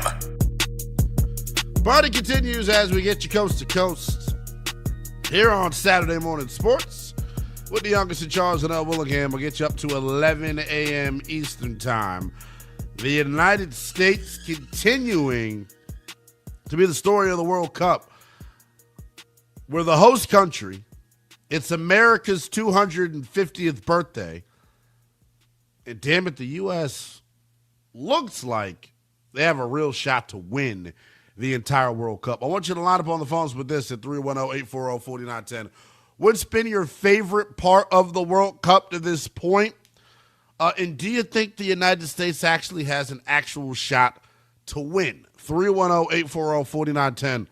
I know I just gave you two mini questions right there, but there's something else I want to get into as well when it comes to this World Cup. Are you at all surprised at the way that our country has rallied, the give-a-damn level that folks have with this World Cup? Has the popularity at all surprised you at all? 310-840-4910. Social media has been the best part of this. The environment's been great, but then social media has been even better. So I was not familiar, and Carlos and Andrew, I don't know if you all have seen this before I did. There's this Norwegian Viking row that's happening right now. And they were in Times Square doing it yesterday. It is the coolest thing ever. There's a bunch of people. Cool. Yeah. There's a bunch of people lined up behind one another. This has got to be thousands of people, right? Like, I'm looking at the video here on my social media. I'm going to retweet it out. It is at NELL_BTP. This has got to be hundreds of people all in unison doing the exact same movement. Like, I don't know what it is. I wish our football fans had the same. Soccer fans are the best fans in the world, guys. Like, if there was one thing that I've learned in this World Cup, I haven't learned much from an X's and O's standpoint when it comes to the actual action on the pitch. But I have learned this without a shadow of a doubt. And I'll say this 7 days out the week and twice on Sundays. Soccer fans, international soccer fans. Let me put a asterisk next to it and really be specific. International soccer fans, without a shadow of a doubt, the best fans in the entire world. Not even close. The best part about all of this, though, as we continue to talk about the World Cup here, the United States men's national team off to a historic start, winning their group in just 2 matches. They advance and will most likely take on Bosnia, if I'm not mistaken, on July the 1st out in Santa Clara. I expect that environment to be absolutely raucous. I see some calls lining up. We'll get to you all here momentarily, but the best part of this, and I've said like 6 different things and said this is the best thing. No, this is the best thing. It just shows you how good it's all been. Saint got my mind on it when he first called in from Dallas in the opening hour of the show. But seeing the citizens of other countries come here, they're probably thinking, I'm trying to think of something that's so simple that we have here in the United States that maybe, not every country has. What are they thinking about Wawa? Are you kidding me? If you're not from America and you come to America and we've got a 24/7 gas station that serves you hot hoagies and coffee and sweet treats, everything you could possibly want, 24 hours a day, 7 days out the week, I'm sure they're loving that as well. What do you think is like the coolest thing that we have as Americans that the the foreigners have come over and thought, wow, we got to stick around here for life for this particular thing. 310-840-4910. Boris is in Florida wanting to check in. Boris, good morning, man. Welcome in to Westwood One Sports. Good morning. Good morning. I'm enjoying your show so far, and I took some notes on what you've been asking all these questions. Okay. So there we go. I'm glad somebody's been paying attention. Just a little bit. I'm an old man, so I was made in Germany. I was born in Miami. Okay. My mother's Croatian. My father's German. Okay. But I was also. So who are you rooting US for? Navy So veteran. who you rooting for, man? You got a bunch of different dogs in the fight. I dig it. The order of precedence goes Germany, Croatia, USA. Uh-huh. That's just how I was raised. I dig it. But I ain't mad at it. That probably makes watching it a lot more fun. Oh, it does. It does. I get highs Yeah. and lows. Like my Croatia game, we lost, so I got a low. I got a high Right. from my Germany. I got a high from my USA. We're good. There we go. So let me give you a little bit of some of the questions that you asked. Yeah. You asked about your soccer growth in the U.S. Soccer in the U.S. is kind of mediocrity. It's mediocre, right? But I tell you, if the U.S. team keeps playing the way they're playing, and they take a deep run in this World Cup, because most World Cups they're a very average team. They're kind of like, we made it, not like the U.S. women's team. U.S. women's team, like World Cup or none, right? The U.S. men's team is like, we made it, And I'm very proud of some of the smaller teams that made it there, like DR Congo, Curacao, Haiti. Very impressive. But let me tell you the real quick is the superpowers right now, the way they're playing is Germany and England. They play all attack and they keep attacking to the last minute. Other teams, they get a lead and then they start playing keep away. You're not going to win a World Cup that way. That's the one thing I think the U.S. has going for them, though, man, is their style. I agree. I would say that about the U.S. as well. The U.S., but the U.S., what I like about the U.S. is they do a strong attack right now, and they're playing a lot different ball from the many years that I've watched them play. And this You know why, year, right? They're doing. They got Falar and Balogun, baby. That's why. Yeah, their keeper is doing very well. He's controlling his defenders. They're playing a nice sweeper position. I mean, they start off as a 2-4-4, which is really good. You got two attackers. You've got four midfielders. You got a sweeper position in the back. So they're playing really good, and then they change it up a little bit halfway through and go to a 1-5-4, and that's really good, which loads up that midfield to control the game a little bit more once they get that. We're gonna make sure we subscribe. We're gonna make sure we subscribe to the Boris Soccer Network. Boris, I appreciate you getting us smarter here. 310-840-4910.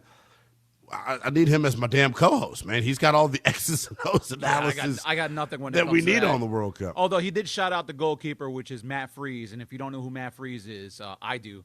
I get to see him every single time the NYCFC takes the field because he's the goalkeeper at MLS for the New York City Football Club. So there's that little tie-in.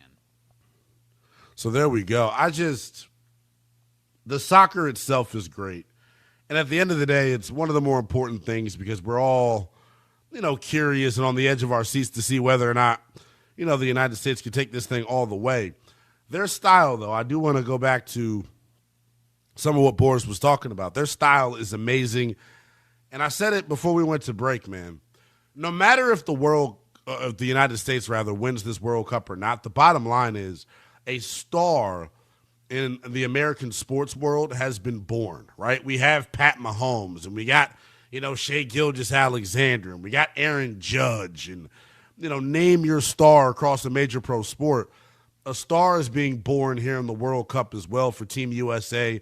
Falar Balogun has been the guy throughout the first two games here in the World Cup. He didn't score yesterday, but him advancing and pushing led to a goal for the United States. Here was Balogun post-game talking about the number one thing we've been mentioning all show, the atmosphere yesterday at the World Cup. Special, so special. It's tough to put it into words. The national anthem, and then you're seeing, the helicopters go above, it's extremely special, and it just gives us that, not that we need it, but it gives us that last bit of motivation before we go out there to just go out there and really, go crazy. Yeah, I mean, I keep saying I want to be a player in this moment. Like, soccer would be awful for me. My cardio and stamina just sucks. That's why I never liked soccer. It's why I never liked running. That's why I never did track. But, man, just to be on that field, having that crowd's energy pumped into you, getting that adrenaline rush, it's probably the greatest damn feeling in the world. 310-840-4910. Lou is in Florida wanting to check in. Lou, what's going on, man? Good morning, gentlemen. Enjoying listening to your show here, actually driving in a car. Appreciate you, I got a little bit different perspective because of my background. Okay. First of all, when I watched the first half of the game against Paraguay, I immediately texted all my soccer groups. This is the best I've ever seen the U.S. play. And it's continued.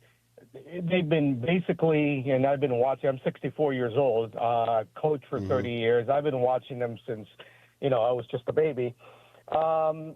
They were normally a boring team. This is an entirely different thing. Now, they're going to get tested. Their defense, if anything, is their weak spot. They haven't come across a very dynamic attacking team yet, but that's going to happen. But going back to your questions, what do I think the atmosphere and everything is great right now. I do not sure it's going to follow through. What you asked earlier, what did the hosting 94 World Cup do for this country? And what it did is it exposed it to so many kids. Within 2 years, soccer became the most popular or the most played sport by children, by kids in the United States. It surpassed baseball. Wow. Okay. And that's continued to this point. There are more kids. Do you see that type of what type of impact do you think this World Cup ultimately has? It's a tough thing because and here's my take on this. And like I said, I've coached for 25 years. I was originally born in Ecuador, but I came to the States when I was very young. I was 9 years old. What happens is and I was also a sports writer for 25 years. Okay. So I've seen both sides of it. So well-rounded, my friend. Within sports, yes. But what happens is we in this country are spoiled. We want to see the best of the best at all times. And that's where it becomes an issue because the MLS is our league. And for the MLS to draw the best players in the world at their prime, it's impossible. Circle. It's impossible to do. There's not enough money. And that's the thing. And people are going to, where does money come from? Mostly from TV contracts. How do you get TV contracts? Mostly from people, from great ratings.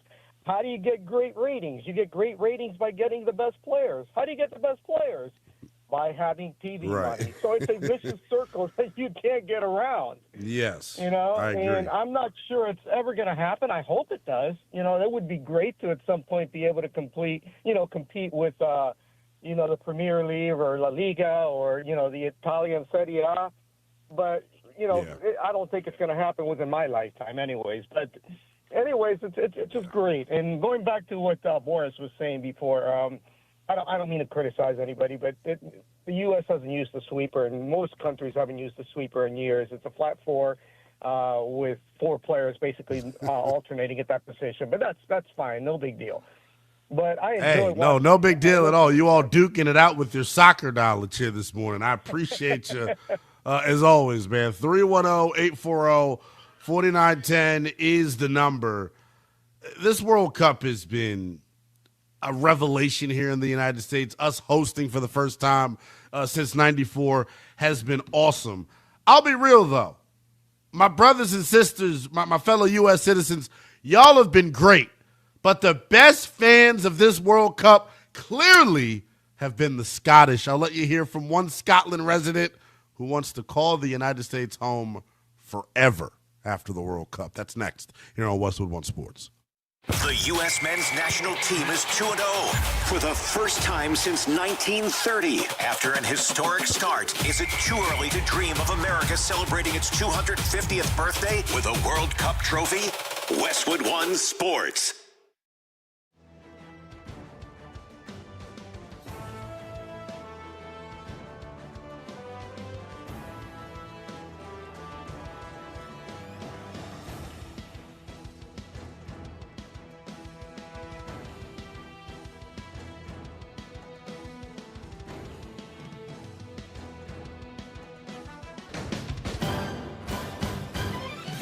At the tone, the broadcast will begin in 4 minutes, 30 seconds.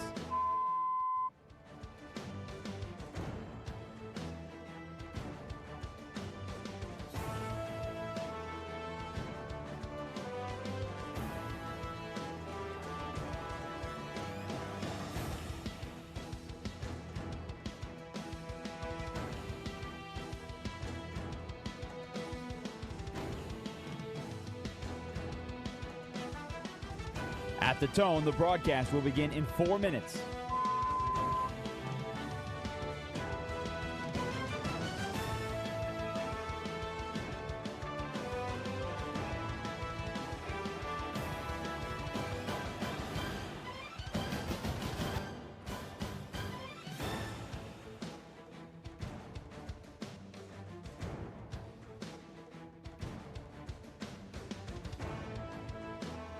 At the tone, the broadcast will begin in 3 minutes and 30 seconds.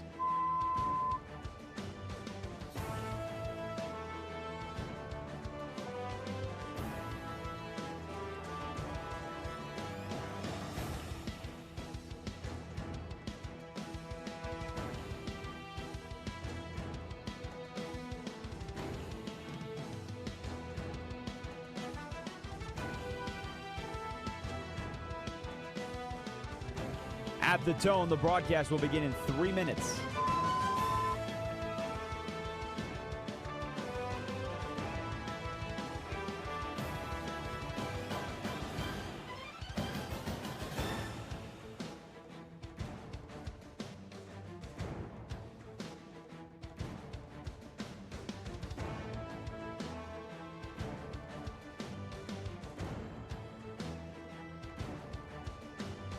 At the tone, the broadcast will begin in 2 minutes, 30 seconds.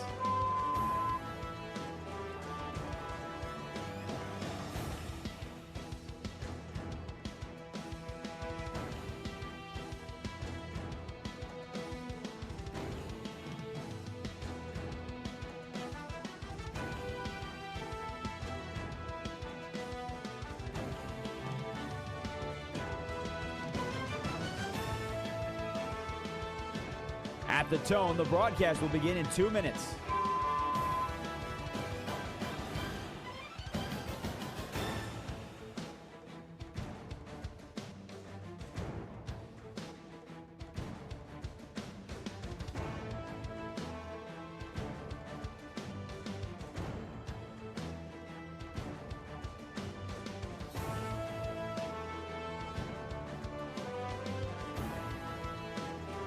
At the tone, the broadcast will begin in 1 minute, 30 seconds.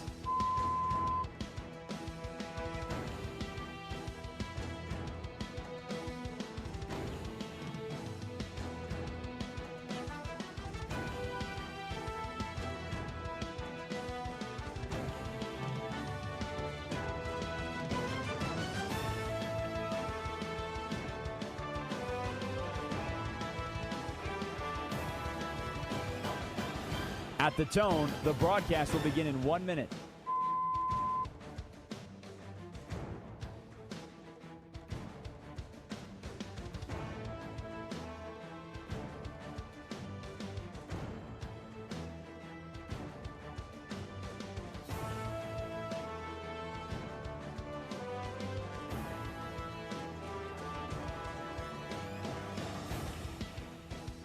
Stations, this is your final time check. At the tone, the broadcast will begin in 30 seconds.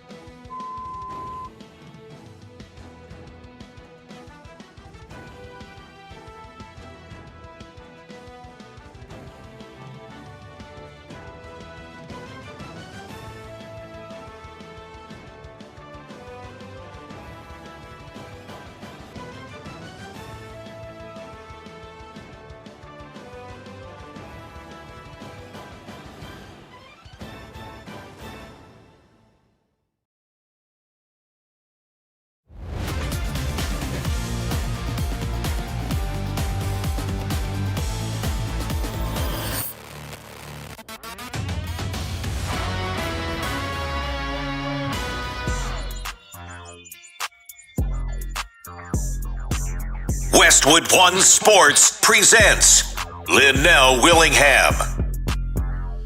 You heard the big voice guy. He is no liar. I am Lynnell Willingham. This is Saturday Morning Sports right here on Westwood One Sports as we get you up to 11 a.m. Eastern Time. 310-840-4910, the number on the talk and text line. What has been your favorite part of the World Cup to this point? As we ease our way into the 10 o'clock hour, another question just formulated to the top of my head because there's just tremendous audio coming out from all of the tourists that are here.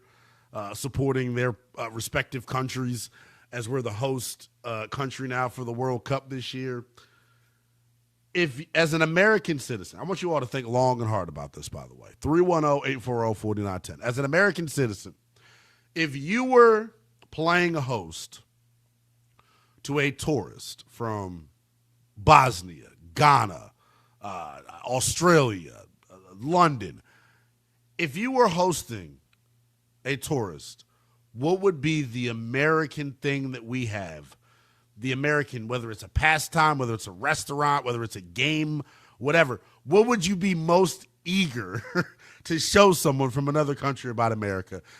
Let's just say there is a certain relatively, cheap restaurant establishment that's got a Aussie going crazy. 310-840-4910 is the number. Let's get back out to the phones. Kevin is out in the Bay Area wanting to chime in. Kevin, what's going on, man? Good morning. What's up, bro? How you doing, man? I'm doing good, man. Appreciate you chiming in, dude. Yeah, man. So I was at the '94 World Cup, man, with my dad. You were? Okay, that's what's up. That's what's up. Yeah, man. That was at Stanford, dude. It was the Brazilians were taking over. It was nuts. And I just went to Seattle. Yeah, I just went to Seattle with my dad, come full circle and watched Belgium versus Egypt. Two of the best players in the world were on those teams. And, man, the coolest thing about that is you had just everybody just connecting, 70,000 people, everybody just, having fun, enjoying life. It's the best part about it, dude. Yep. You know what I'm saying? That connection. And football for me is the number one sport. I grew up in California, and I say football as in soccer. Right, I got you. Growing up with Mexican guys that I just knew how to pass and play, and I'm just so excited that you guys are all kind of experienced what I think a lot of people here that are massive fans know. This sport is huge. It's massive. Well, it outpaces any sport in the world. And, dude, I didn't realize people say it all the time, but I think seeing it here on U.S. soil, seeing the reaction to not just our native, the residents of America, but the tourists, it's been awesome to watch, man, honestly. And honestly, I know you probably are a big X's and O's guy when it comes to soccer. That, to me, has been more impressive than what we've seen on the actual pitch in terms of the soccer itself. It's just seeing the way that it's brought folks together, man. It's been awesome. Yeah, well I would say that the coach, Pochettino, he's a Argentinian coach. He's brought this team together. Pulisic, our superstar, he's kind of been injured, but Balogun, like you've been saying, man, Lauren, he's the star. He's been awesome, man. I'm really stoked about this team, and more importantly, just the question you were asking, what does America bring? And I think what we bring is that multiculturalism, just the sort of yes, that we welcome you because we love you. And when I was at the game on Monday, I was sitting next to the Egyptian fans, the Belgian fans, and these a couple girls next to me, beautiful from Kyrgyzstan and Armenia, and everybody's just happy. And it was the best experience. Just a good time, man. Just a good time. It's on my bucket list now of things that, I want to accomplish before I kick the bucket, so to speak. I got to go to a World Cup match. My boy, I actually got to call my boy Emmanuel. I think my boy Emmanuel is out in, I think he went to Ghana to watch with folks back at home. He's from Ghana. He's African. And just seeing him post videos on his social media, it's been a crazy thing to bear witness to. Dale is in Florida wanting to check in. What's going on, Dale? Hey, good morning, guys. How are you? I'm good, brother. Good morning. Good. I had a couple comments. One, I'm not a huge soccer fan. Again, I'm like the last caller. I'm kind of a football guy, basketball, baseball, obviously from the U.S. But one of my best friends down here in South Florida, he is Alex Freeman's stepfather. So I wanted to make one comment about Alex and one about the play of the team. You know, it's been very exciting, and certainly because I know somebody that plays on the team. I know Alex personally, seen him grow up as a kid. Okay. And first thing I'll say about Alex is, you know, I know the caller earlier you guys were talking to mentioned who his father is, but I want to give a shout out. And he is the reason Alex is where he's at today. And his name is Jake, and I won't mention his whole name, but he's a good friend of mine. And I watched Alex. That's man, amazing, that kid though, is dude. one of the he's one of the most competitive kids I've ever seen. The apple doesn't fall far from the tree, man. Yeah, no doubt. Anyway, so I just thought I would share that. I mean, his that's an stepfather awesome is, story, dude. Yeah, his stepfather is the one that's been taking him to all the travel soccer and taking him to all the, you know, being a coach and assistant coach and all that stuff. So I think Jake has been substantial in where Alex is at now, and it's so exciting to see him kind of grow. And that's part of what's beautiful about it, man. All the kids on that team, and I appreciate the call, all the kids on this U.S. men's national team come from a bunch of different walks of life. It has just been simply special to see their bond. I mentioned it earlier, the reaction to his goal yesterday, talking about Alex Freeman. The reaction to his goal, I mean, it says it all about the camaraderie and the togetherness that team ultimately has.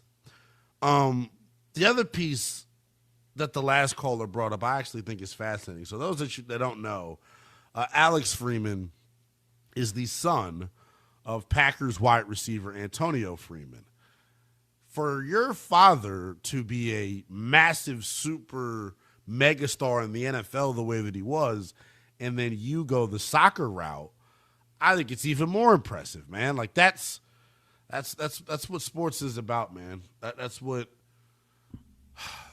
makes this country great. Just seeing the togetherness, seeing people from all different walks of life, all different ethnic backgrounds and social statuses come together for one common goal, man, and that's just to enjoy the hell out of some good soccer. Social media has been a buzz. The last time the United States hosted the World Cup was 1994. I wouldn't even thought about it at that point. Social media, though, did not have, or was not around for one, and the impact that the World Cup has had on social media, it's really hard to put into words. We'll play you some of the best audio from an Aussie discovering Texas Roadhouse next. This is Westwood One Sports.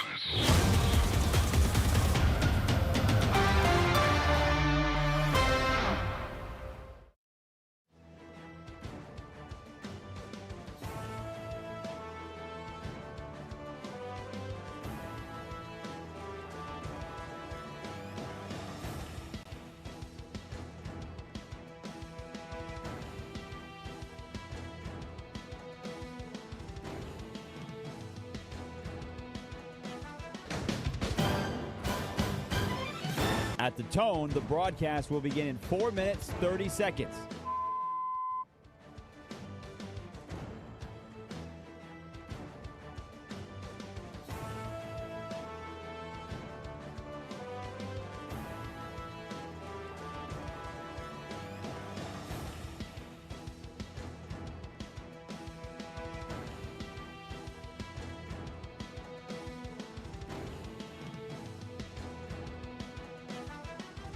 At the tone, the broadcast will begin in 4 minutes.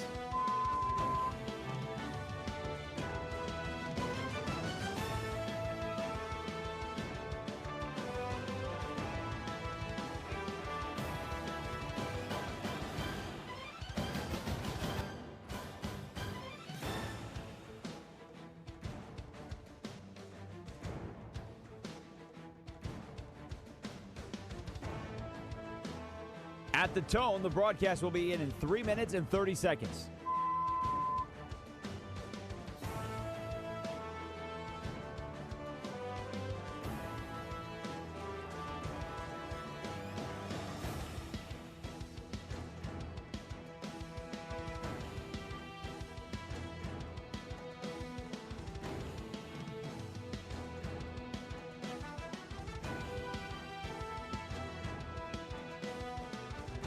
At the tone, the broadcast will begin in 3 minutes.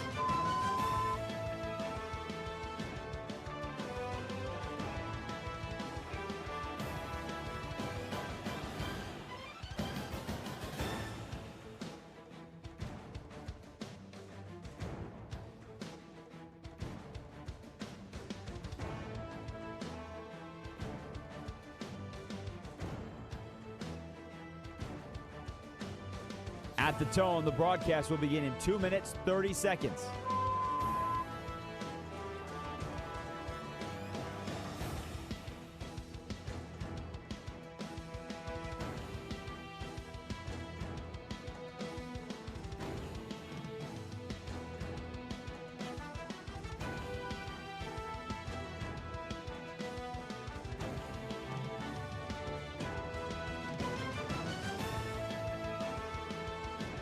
At the tone, the broadcast will begin in 2 minutes.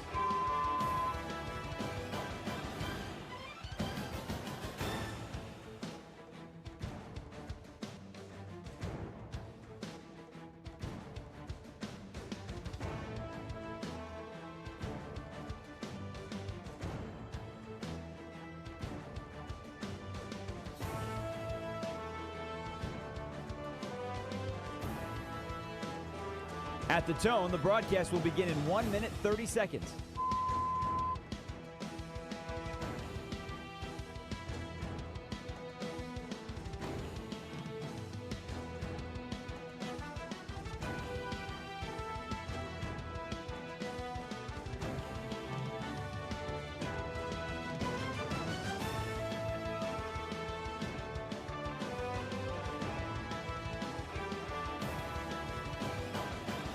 At the tone, the broadcast will begin in 1 minute.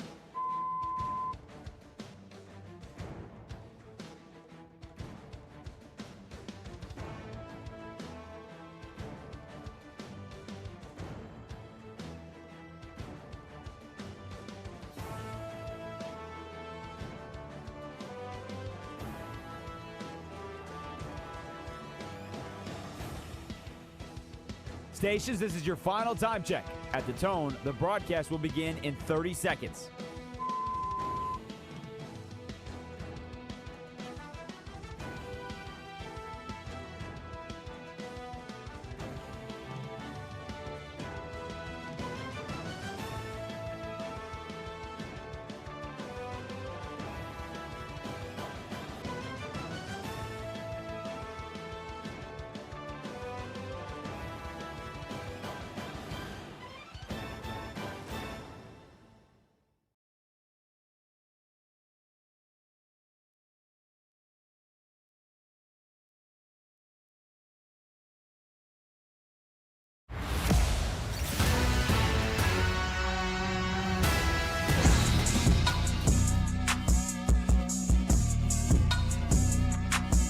Westwood One Sports presents Lynnell Willingham.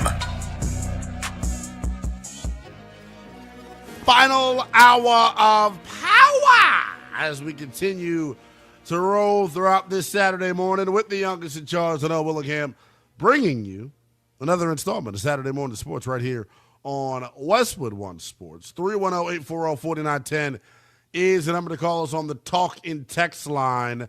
Your favorite part about the World Cup to this point? My favorite part about the World Cup has been the atmosphere, has been the environment. It really has been second to none. And I think the United States, as a host country, has done a brilliant job hosting for the first time since 1994. Watching people rally together, watching people flood the streets, watching the bars get, dried up and seeing the economy boom. It's been awesome, man. It's been awesome. I didn't anticipate falling in love with the World Cup.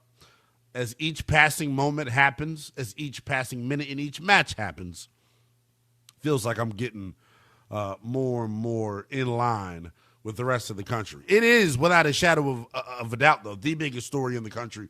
Non-sports division as well, man. Just in terms of what it's done. I keep referencing the economy, but damn it, look at what it's done to the economy. A pub getting drank dry, ladies and gents. Like, that to me is ludicrous. Let's do this.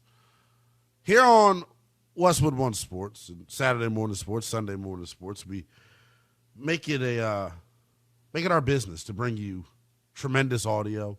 And normally when we bring you the most highly anticipated audio vault in sports talk radio, normally when we bring that to you, we're trying to keep it light. It's normally Americans. Well, in today's Say What, we're going to let you hear from an Aussie discovering Texas Roadhouse for the first time, and we're going to let you hear from a Scottish resident who wants to call Boston home forever. So let's do it.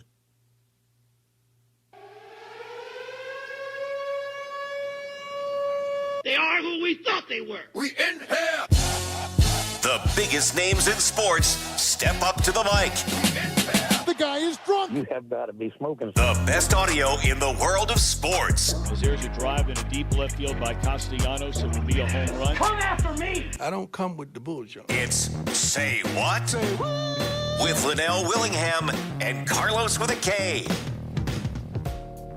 Indeed, it is Say What. As I adjust my camera angle, I completely forget that this laptop just absolutely stinks.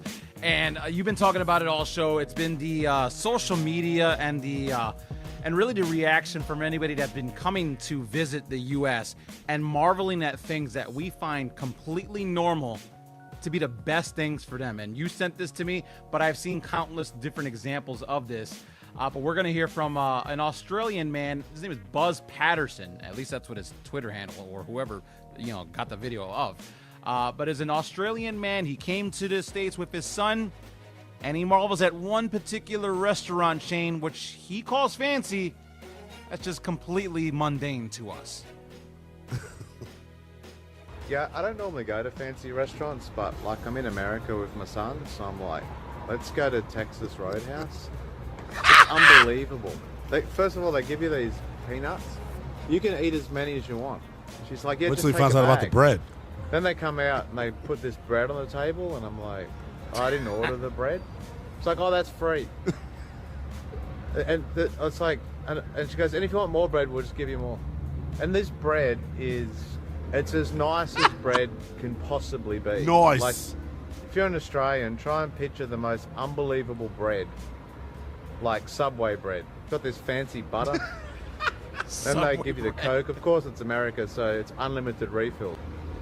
And then it was all like ribs and steak and chips. There was an onion that had been deep fried, and you dip it in the sauce. It's a blooming onion. You just leave there so happy. And then Australians are all like, yeah, but in America you've got to tip. No, you don't have to tip. You want to tip. These people are the most wonderful people in the world. I don't even know why you Americans are so angry all the time. You guys have Texas Roadhouse in your country. You should just be walking around wanting to hug everybody. That's so what funny, it's about, though, man. It really is. Like, it's hilarious. It's what it's all about. The thing that got me is he goes, it's America, so they give you refills. Do other countries not get refills? No.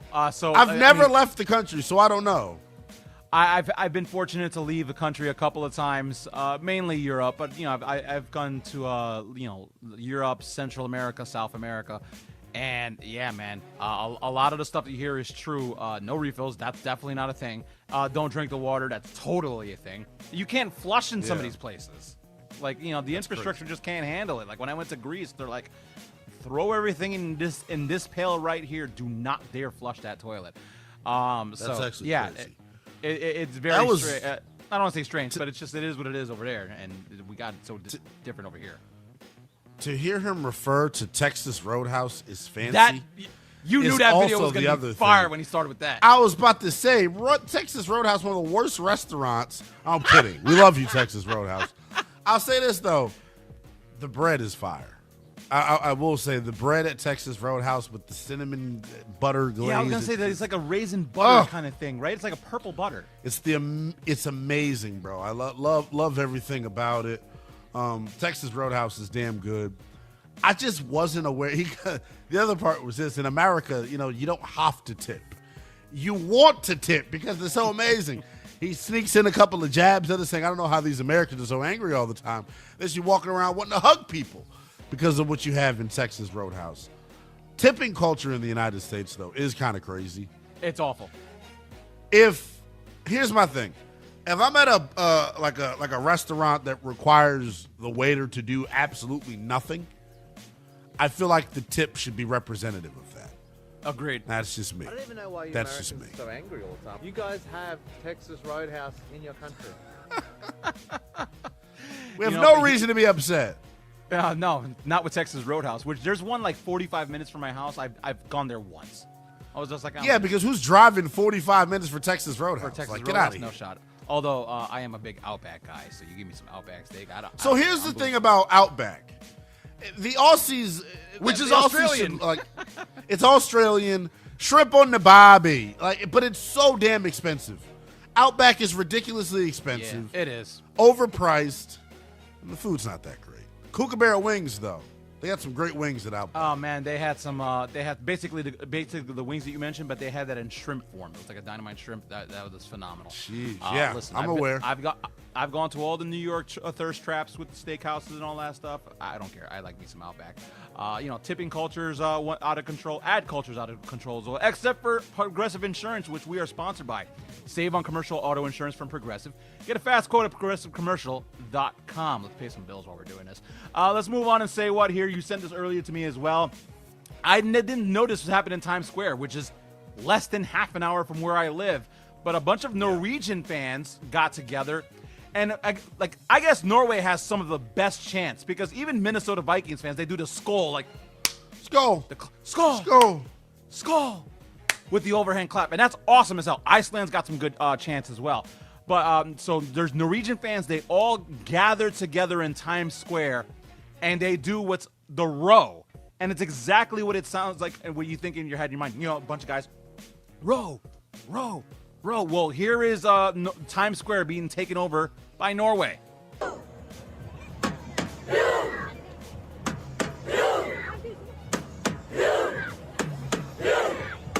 There's even dudes in wheelchairs participating in this thing.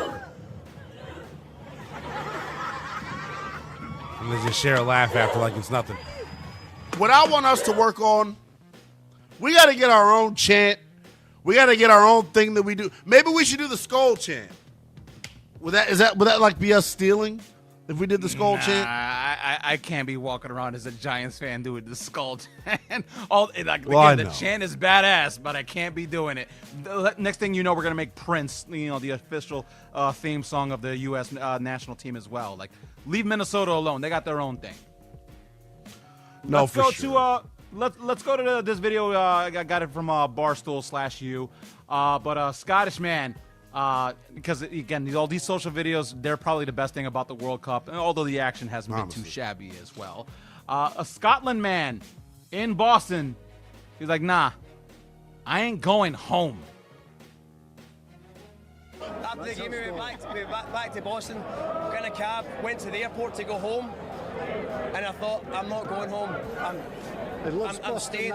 So I get back out the taxi. I got another taxi straight back into Boston to come here to watch this game. The Boston people are amazing. It's the best city I've ever been in my life, bar none. It's incredible. The people, this is why I stayed, because you guys are just amazing. Shout out to you guys in Boston, man. Gronk, Julian Edelman, official ambassadors out there for the World Cup. This has just been special, man. I'm glad that the World Cup's here. And I'm glad I decided to not be stubborn and actually pay attention and watch. But here's the thing.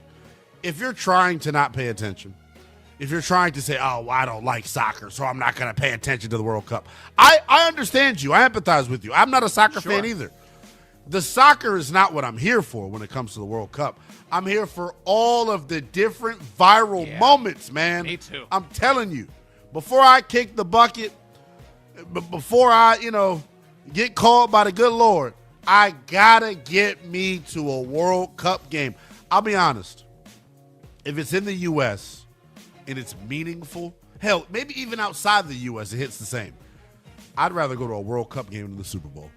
That environment is out of this world, dog. I'm telling you. Yeah. Let's say what? I will agree with you unless the Giants are in the Super Bowl. And other than that. Commander fans out there, I apologize. I know this would never happen based off of, the sports calendar and the way the sports calendar works, but if I had to choose between going to a Commanders Super Bowl game or a United States World Cup final, I'm going to the World Cup final. You don't have to make that choice because the Commanders that'll never happen. The Super Bowl, so yeah, you'll be fine. Well, no, I won't have to make the choice because it'll never be on the same day on the sports calendar. They'll never be there. Then again, when you live in the world that the Knicks have just won the NBA championship, so I guess anything is possible. I mean, I did see. I guess, yeah. So. Ugh. I hate Eagle fans. Oh, I hate them. I'm starting to hate. Can't even spell. Giants. Their mayor can't even spell Eagles. ELGLES.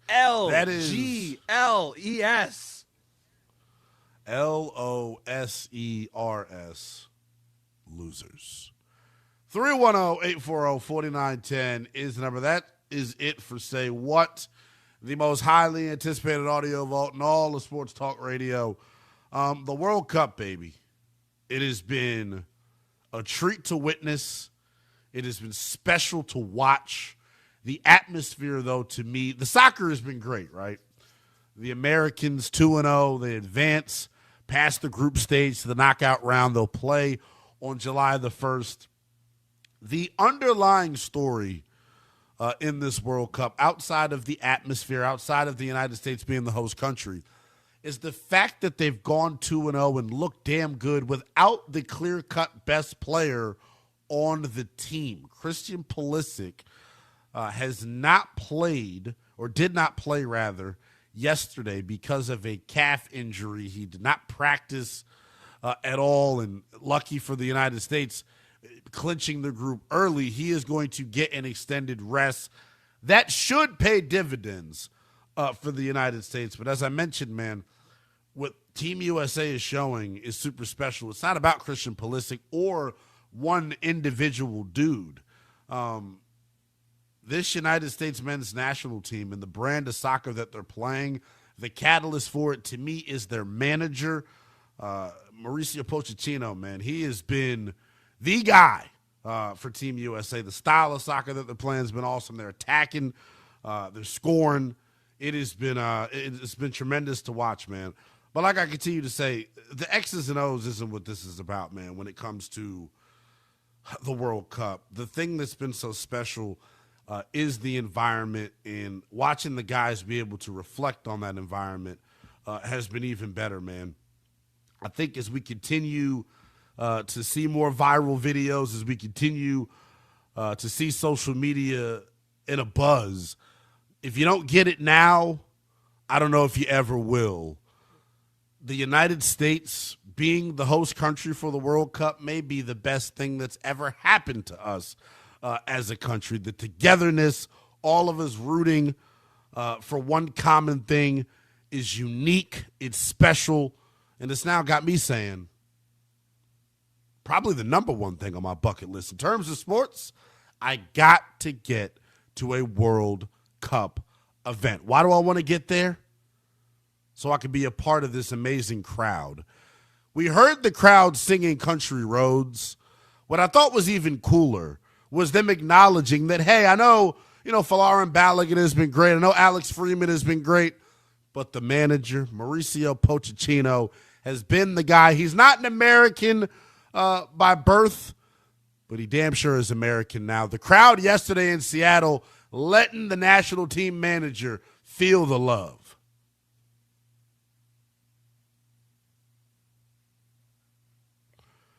He was honored yesterday by the crowd. Special stuff that we got to hear. And you get to bear witness to it now. You get to hear it now. Take a listen.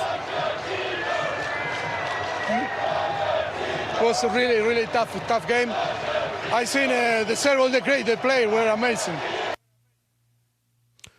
I don't know, man. Maybe that's normal to you soccer fans out there that are like, this is what we do, baby. This is how we root for our sport. I'm telling you, Americans, fellow Americans, my brothers and sisters, we can take something from these other countries, man. The passion in which they cheer. I wish we were like that for football, for basketball, and for hockey, and for baseball, but we're not. We're a bunch of front-running American phonies. No, I'm kidding. Kidding. I want to know how many people learned a name right before that chant. They're like, who are we chanting? Okay, I got you. Oh, yeah, Pochettino. Yeah, he's awesome, man. I think the humility that he has shown throughout the first two matches has been absolutely awesome. That's cool, man. Andrew, you're out there in California, brother. Have you seen any, like, ridiculous crowd to this point? Have you seen anything out of the ordinary with the folks out in California? Because, look, Californians are known for being Cali cool, right? Yeah, that's right. So in Hermosa Beach, actually, there's like a lot of Brazil fans. So they played yesterday, and they were all crowded on the TV and doing a lot of cheers. So it was fun to see. So it's not just U.S. fans, it's like multiple countries. Right, bro. And dude, like it's the part that I think is the best, man. Everybody that's here in the States right now, no matter where you're from, no matter what color you are, everybody's on the same accord, man. Get boozed and enjoy soccer. Coming up in about 72 hours, the basketball world going to change forever here in the nation's capital in particular. My Washington Wizards armed with the number 1 overall pick. Which way are they going to go come Tuesday night? Will it be Darren Peterson or will it be A.J. DeBanza? I'll tell you why there's only one correct name for the Wizards to select coming up in Tuesday night's draft. That's next here on Westwood One Sports. Who will win the Men's College World Series? It's down to Oklahoma and North Carolina. The championship series begins tonight at 7:45 Eastern. Listen to the game on the Westwood One Sports app. Your home for the NCAA. Westwood One Sports.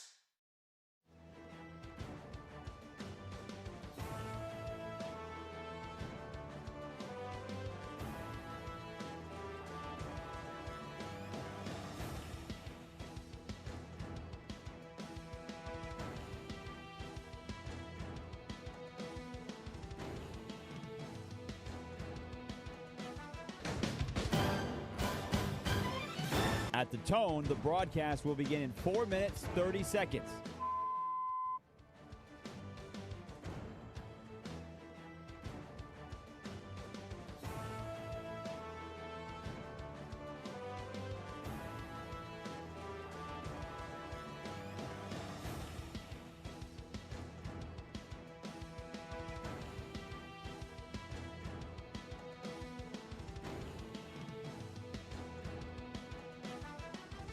At the tone, the broadcast will begin in 4 minutes.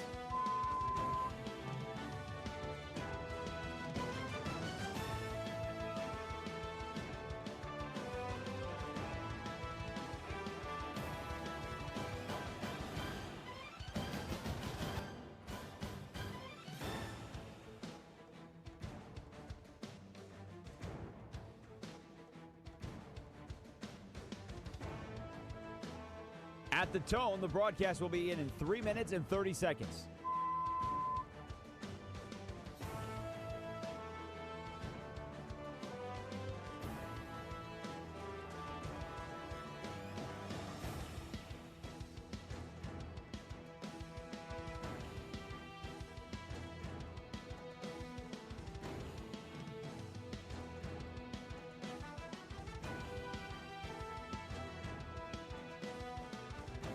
At the tone, the broadcast will begin in 3 minutes.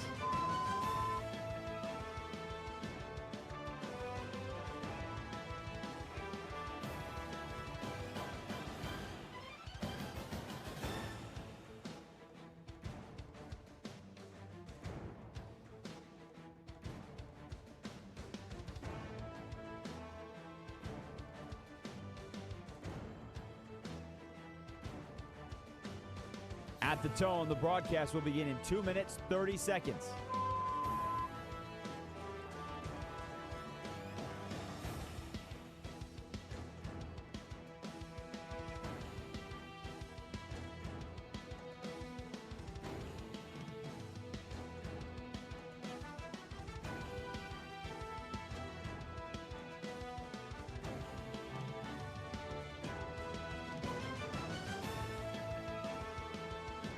At the tone, the broadcast will begin in 2 minutes.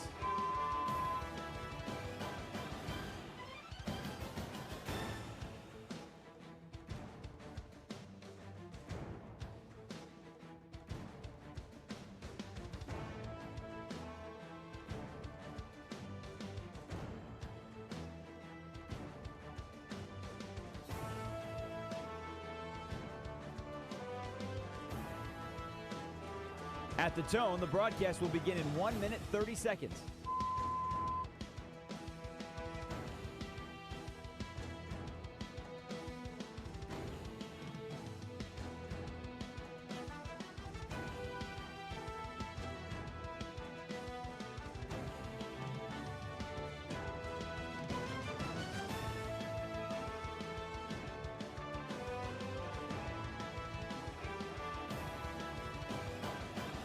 At the tone, the broadcast will begin in 1 minute.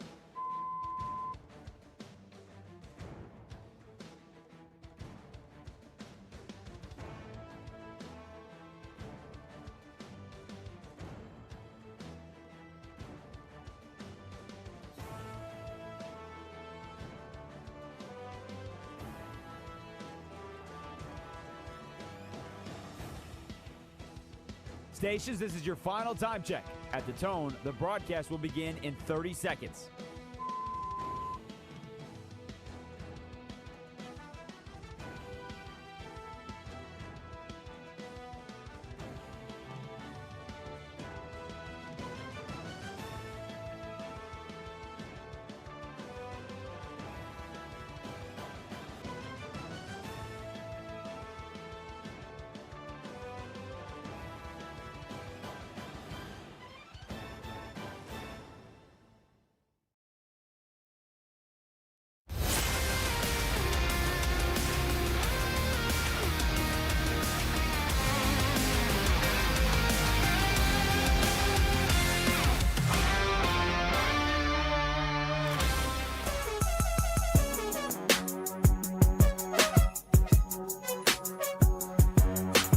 Westwood One Sports presents Lynnell Willingham.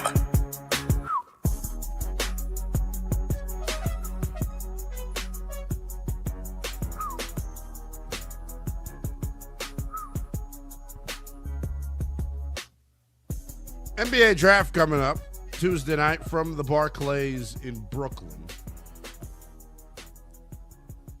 And it's one of the most highly anticipated drafts in recent memory if you're a basketball fan because of simply how deep the lottery is. I think if you're picking as low as 13 or 14, you can get a guy that can develop and be groomed into a franchise-altering talent.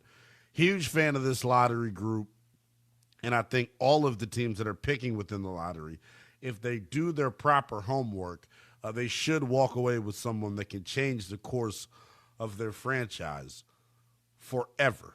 In the nation's capital, it is a super important draft. The Wizards going to be picking first for the first time since 2011, where John Wall was selected number 1 overall out of the University of Kentucky. Wizards getting some good ping pong bounces from the basketball gods. They have handled their rebuild in the past couple of years as well as anybody in basketball in terms of the main thing being the main thing. Wins and losses when you are rebuilding and purposefully tanking is not the main objective and not what you're evaluating the team off of.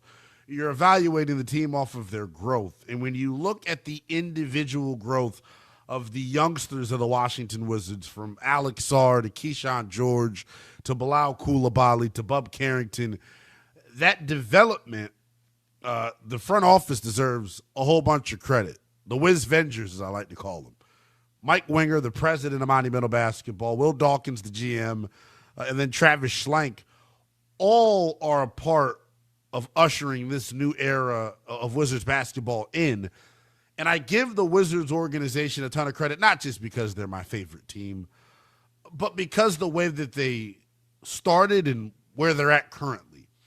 When the Wizards front office took over, they inherited the worst contract in the history of the NBA. Bradley Beal's max deal that was worth north of $250 million. What made it worse, the worst contract, was the fact that there was no trade clause. They turned that Beal deal into essentially Trae Young, Anthony Davis, by way of a bunch of different moves. And now as we sit here about 72 hours out from the start of the NBA draft, the Wizards are in the pole position. They hold the number 1 overall pick and therefore hold the keys to the draft. They have done a really good job keeping things close to the vest in terms of who they're actually going to select with the number 1 pick. It is down to A.J. DeBonsa of BYU and Darren Peterson of Kansas, both of which more than deserving of being the number 1 pick from a talent perspective. And as we've gotten, towards the end of this pre-draft process, the conversation has gotten a lot louder for Darren Peterson to be the number 1 overall pick. The bottom line is here, if you are a Wizards fan, if you are a fan of basketball and you're trying to, decipher what the Wizards should do, they are in the rare win-win situation when it comes to sports. Rarely in sports do you have a situation where you simply cannot lose. That is the scenario that currently is facing the Wizards. Whether they go DeBansa, whether they go Peterson, they cannot go wrong. Those are two dudes that are going to walk in from day one and be franchise-altering talents. Two dudes that have the ability and the talent to be the best player on a championship team. So whoever the Wizards end up with is fine and dandy, but there is a personal preference that I have. My personal preference is Darren Peterson out of the University of Kansas. If I was a brainless radio host. My preference, very clearly, is A.J. DeBansa out of BYU. And here is why. When it comes to DeBansa, my college basketball historians out there, what we just got to bear witness to from DeBansa during his freshman season, we haven't seen a freshman as prolific as DeBansa was as a scorer since Carmelo Anthony at Syracuse. 6'8", 6'9", the ability to put the ball on the floor, the ability to score at all three levels, the ability to get his teammates involved, the ability to create for himself and others. It's really not much of a conversation to me, simply based off of the size that DeBansa has. I think he can do everything that Darren Peterson can do. It just so happens that he's 6'9". That's the difference for me. The other reason why I want A.J. DeBansa is because of his supporting cast, because of his circle. His father, Ace DeBansa, who has been, a major, major influence in his basketball career to this point, he's a big reason why DeBansa is in this spot, man. And DeBansa talks about it every time he gets in front of a microphone, why he's in the position that he's in right now. His father pushed him. His father instilled discipline in him. And more importantly, and I think this is a relevant statement out there in today's day and age, and now that we're talking about the World Cup and the potential growth of soccer amongst kids, I think behind every great athlete out there is someone, whether it's a parent, guardian, aunt, uncle, coach. Behind every great athlete is a great parent or guardian that believed in the kid, that instilled the confidence within the kid. I think that's the number one thing that DeBansa has going for him. Yeah, he's super talented, right? Yeah, he's overall just a good young man. But his circle and the confidence that they have instilled in him, he walks into the NBA as one of their most marketable superstars right off the rip. And the other unique thing about A.J. DeBansa is he doesn't have an agent. Now, he's got a marketing team that is based out of Paris, and has done, phenomenal work for him to this point. But I love the fact that he's a family-oriented kid. He's got a tremendous background, great upbringing, not afraid of hard work. And then the separating factor to me for Debanza, and what really let me know, hey, this kid is wired a little bit differently, in all of the major sports here in the United States, baseball, football, basketball, hockey, maybe track was the only sport that wasn't influenced by it. During COVID, and that was when, Debanza was first going into high school. During COVID, a lot of athletes that had aspirations of playing in college, a lot of athletes that had aspirations of playing pro, they were left by the wayside during COVID because the resources weren't there, right? You didn't have, some kids at least, didn't have the ability to go out and work out outside. Some kids didn't have the ability, to get access to a gym, right? You had to get it how you live, so to speak, right? For lack of a better phrase. You had to do what you had to do to get better. During that time, A.J. Debanza took a significant leap in talent. His skill grew exponentially. And when you listen to him speak, as he's been very, forthcoming, during his, pre-draft media availability, that time during COVID, that moment, that separating period of time is the reason that he's in this spot right now, man. I think for him to be able to, as a kid, as a high schooler, that's why I credit the father and the parents so much, for him to be able to understand, hey, like, this is what it takes to get to the next level, despite the rest of the country being shut down, despite everyone telling you you can't do this and you can't do that. If you really want to make it, if you really want to succeed, you got to go outside of the box. You got to color outside of the lines. That is what Debanza did. He's been the number one player in his class dating back to his freshman year. He wants that to continue coming up Tuesday as he tries to be the number one pick in the 2026 draft. Between him and Darren Peterson, though, I don't think you can go wrong, a.k.a. the Wizards. I don't think the Wizards can go wrong. What I do know about both of those dudes is this. No matter where they end up, whether it's Utah for Peterson or whether it's Washington for Peterson and vice versa for Debanza, wherever they end up right away during their rookie season, you will see the flashes as to why they were talked about as the two dudes at the top of this draft. You will see the flashes as to why I think they could both develop, into franchise-altering dudes, guys that are the best player on a championship team. Everybody keeps talking about the top four of this draft and how there's not a whole lot of separation. I think there is.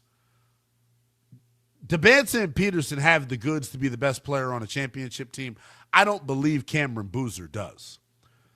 That is probably the most polarizing dude to me in this draft class. I know a lot of people look at him and say, oh, he's a winner, and look at what he did in high school. Look at what he did in college. The NBA draft is about projection. And when it comes to the projection of one Cameron Boozer, I look at his athletic profile and the way that he played in college. I have real doubts and reservations about his ability to be a dominant offensive force at the NBA level. I'm not saying he's going to be a bad player. He could potentially develop into an all-star.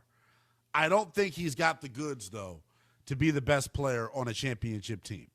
And that's just the reality of the situation. So, Wizards fans out there, and I know there are only a handful of us, be happy that we won the lottery and we get to choose between Debanza and Peterson. Because if we had to draft Cameron Boozer, the last couple of years of basketball hell that we've been in, losing 60-plus games per, it wouldn't have been worth it. It wouldn't have been worth it. 310-840-4910. Mark is in Eugene wanting to chime in. What's going on, Mark? Hey, what's up, Ron? How are you? Good, man. A couple things. First, I just want to say I agree with you 100%. Debanza is the number one pick. It's clear-cut. Peterson, I'm sure, is going to be a great player, but given what happened last year at Kansas, you cannot take that chance. Debanza is fully polished, ready to go, if the Wizards don't take him, your pain is going to be extended, dude. I'm sorry. It probably will be. Here's what I'll say real quick to correct you on Peterson, and I think this is from talking to enough folks and listening to enough folks. If he goes number 2 overall, if he's not the number 1 pick, trust me, it has nothing to do with what happened in Lawrence, Kansas last year. It's strictly about basketball when it comes to this evaluation. One guy is 6'9", one guy is 6'4". It's just a little bit different. I get what you're saying, though, and I get the concerns that folks have, but know that folks in NBA circles are not worried a lick about what happened to him at Kansas. Well, I mean, I'm glad to hear that for the kid. You know, I mean, for sure, was giving it all that team should be, fired. I mean, it's ridiculous. But anyway, I did want to. I love your show. I like listening to you. Appreciate you, man. A couple weeks ago, you were talking about what the Rams did with Ty Simpson, and I just wanted to see if their moves after that have changed your opinion, because I mean, it's really tough to criticize that front office. I mean, they know what they're doing, and certainly F them picks has worked for them pretty well. You know what I'm saying? Sure. And, they turn around. The reason now, in retrospect, the reason they go up and draft Simpson is because they were going to go get a player that is going to keep them from the top of the draft for the next 5 years. So now you have it makes sense. It makes sense. I will say this about the Ty Simpson pick, and I appreciate the call. Them trading for Myles Garrett, I think justifies the pick. It still doesn't justify. It justifies the pick. It doesn't justify the player, if that makes sense. I don't believe that Ty Simpson is going to be the quarterback of the future for the Rams. It's just the way that I feel about it. I don't know how you watch his 16 starts in college and think that guy has what it takes to lead an NFL franchise. 310-840-4910. Athens is in Annapolis, wanting to check in. Athens, what you got? Ty Simpson is a turd. So the Rams, once McVay leaves and Stafford retires, are going to be in the abyss of the NFL. So we'll start there. My question is, if Peterson said he's only working out for the Wizards, so what message does that send to the rest of the league? Does he think he's going to the Wizards? I'm a little lost with that whole realm of actions. It's the exact same thing that Stephen Curry did to the Golden State Warriors 18 years ago. Refused to work out for them, told them he did not want to play for them, which Peterson has not done to any other team in the NBA. And now 18 years later, Steph Curry is the greatest player in Golden State Warriors history. I think the reporting on it has been lazy. I think the reporting on it has been to hurt the reputation of Darren Peterson. He met with a bunch of teams at the scouting combine in Chicago. That's the extent of his conversations, though, with other teams outside or teams not named the Wizards. So him refusing to work out, I don't see an issue with it. It happens all the time across sports. The bottom line is, though, whoever takes him, he is going to play for them, and he's probably going to end up being the second best player in this draft, depending on health. Are you going to be disappointed if the Wizards pick him? Why would I be disappointed? We need it. We need talent. He's a superstar. He's a superstar. He's a superstar. But he's not the better player. Do you think my question is, do you think Bonsa is leaps and bounds better than him? No, not at all. Okay. Not at all. I think there are a lot of people that will tell you Peterson's better. I just prefer the positional size. He's 6'9". That's the only, honestly, that's the only difference to me. Is one guy is 6'9", the other is 6'5". And I think their skill set is the same. One guy is just much taller. The Wizards, I don't know who, Ted Leonsis has been praying to at night. Hopefully it's our Lord and Savior, Jesus Christ. But, man, the Wizards, the basketball gods couldn't have done, more right by the Wizards than they have. Them getting the number 1 pick, the development of the young guys. If you're a Wizards fan out there, I've been saying it, all spring to anyone who would listen. It sucks because we suck as an organization, but the time is now. Don't be like the rest of the bandwagon fans that wait to see a postseason series before they start rooting for the team again. The Wizards are here, and the Wizards are ready to compete. What's more likely? What's more likely moving forward? A Wizards championship or a Jets championship? Every time I talk about the Washington Wizards, the New York Jets get brought up because they're two of the worst franchises in all of pro sports. The Wizards will win a title for the Jets, too. I promise you. I also think the Jets are going to make the playoffs in 2026. So what do I know about football? 310-840-4910 is the number. Speaking of the National Football League, we had major news by way of college football that is going to for sure impact the decision-making of a bunch of NFL talent evaluators. We'll give you the latest on Texas Tech quarterback Brennan Sorsby next.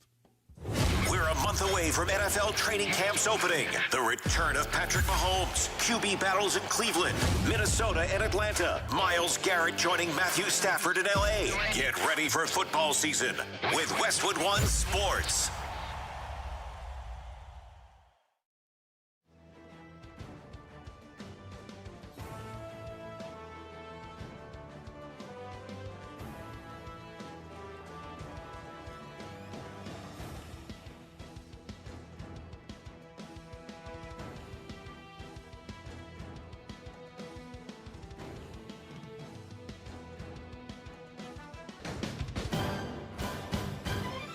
At the tone, the broadcast will begin in 4 minutes, 30 seconds.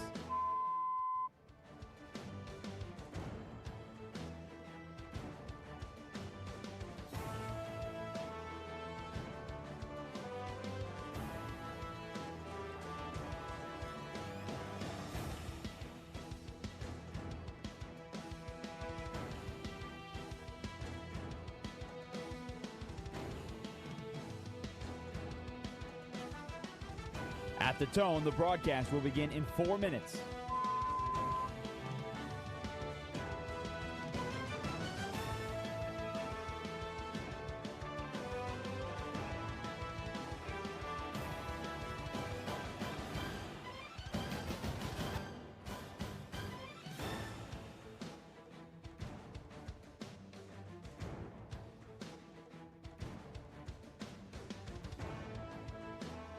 At the tone, the broadcast will begin in 3 minutes and 30 seconds.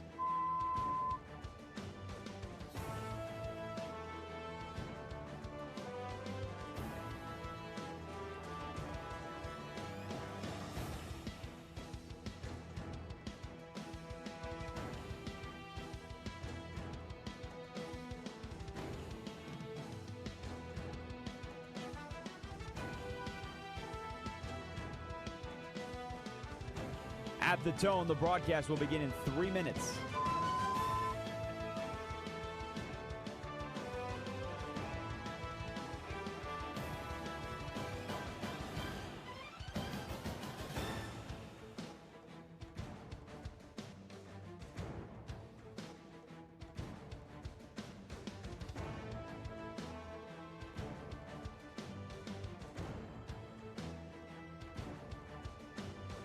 At the tone, the broadcast will begin in 2 minutes, 30 seconds.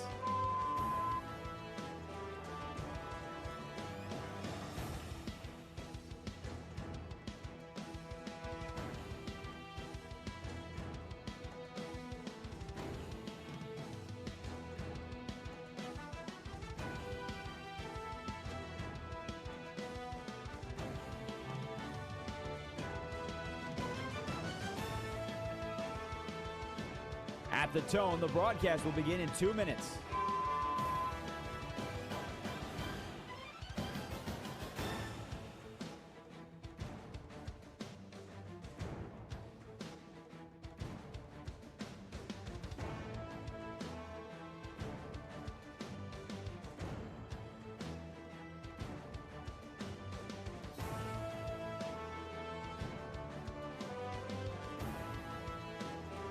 At the tone, the broadcast will begin in 1 minute, 30 seconds.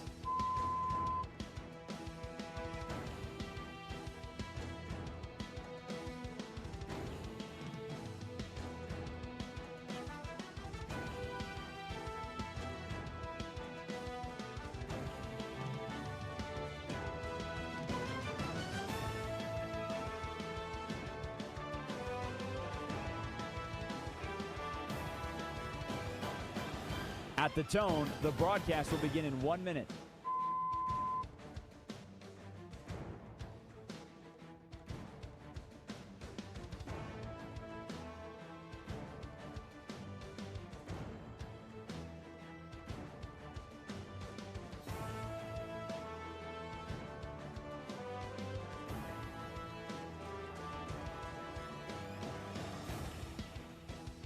Stations, this is your final time check. At the tone, the broadcast will begin in 30 seconds.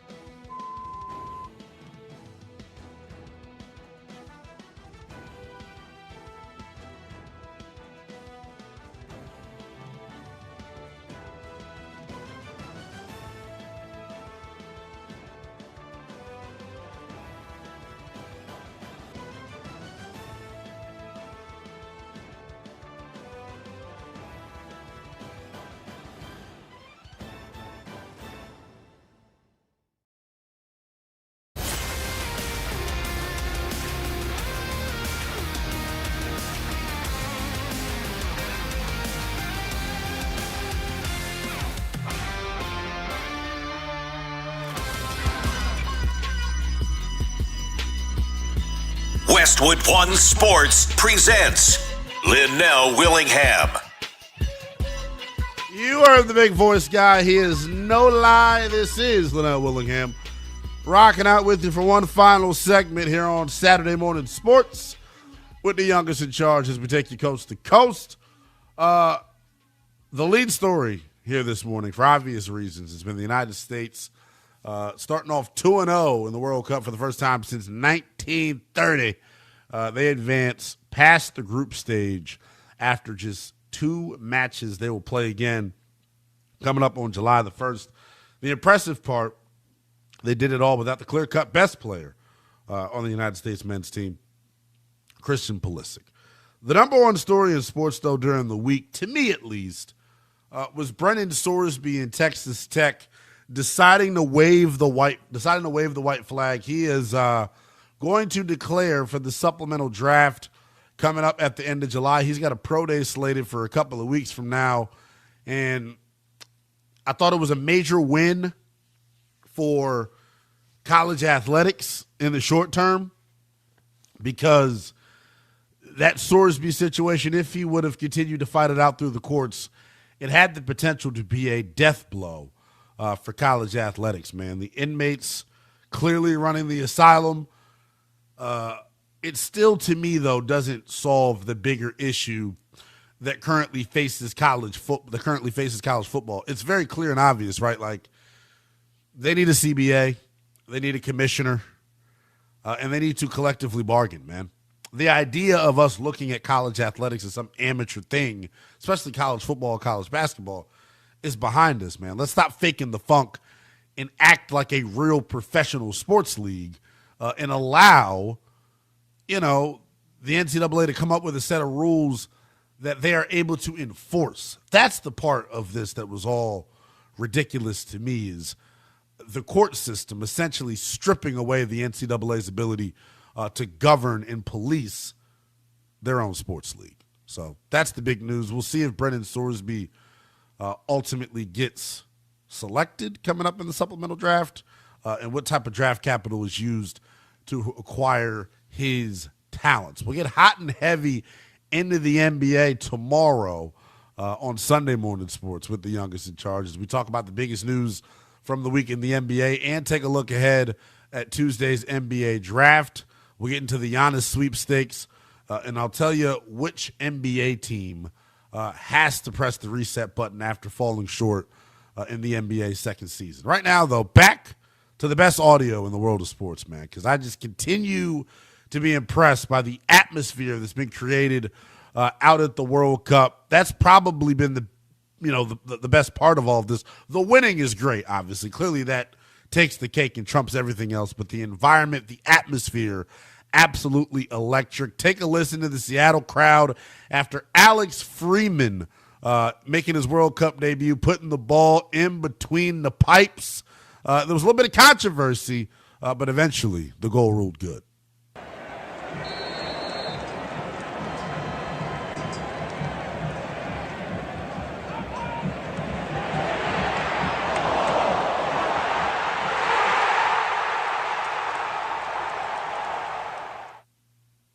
Just hearing it, man. The crowd, the atmosphere, the environment, electric during the match.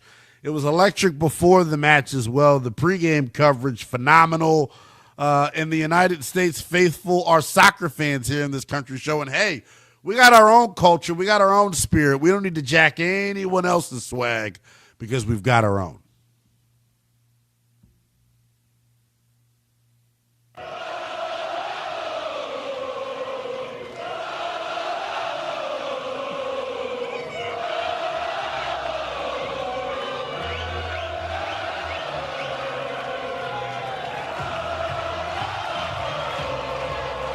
Inject this into my veins 7 days out the week and twice on Saturdays and Sundays, ladies and gents. This is the good stuff.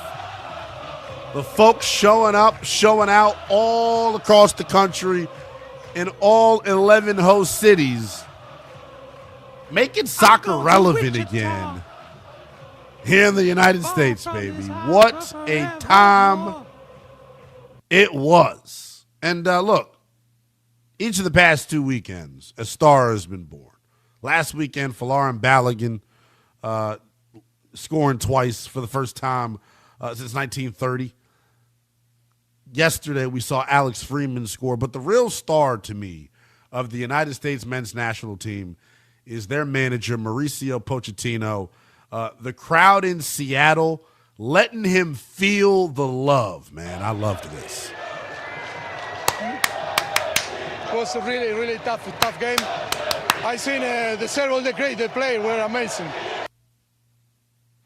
It was amazing, man. I love the accents. I love everything about it, baby. Soccer, the World Cup, taking over the United States, man.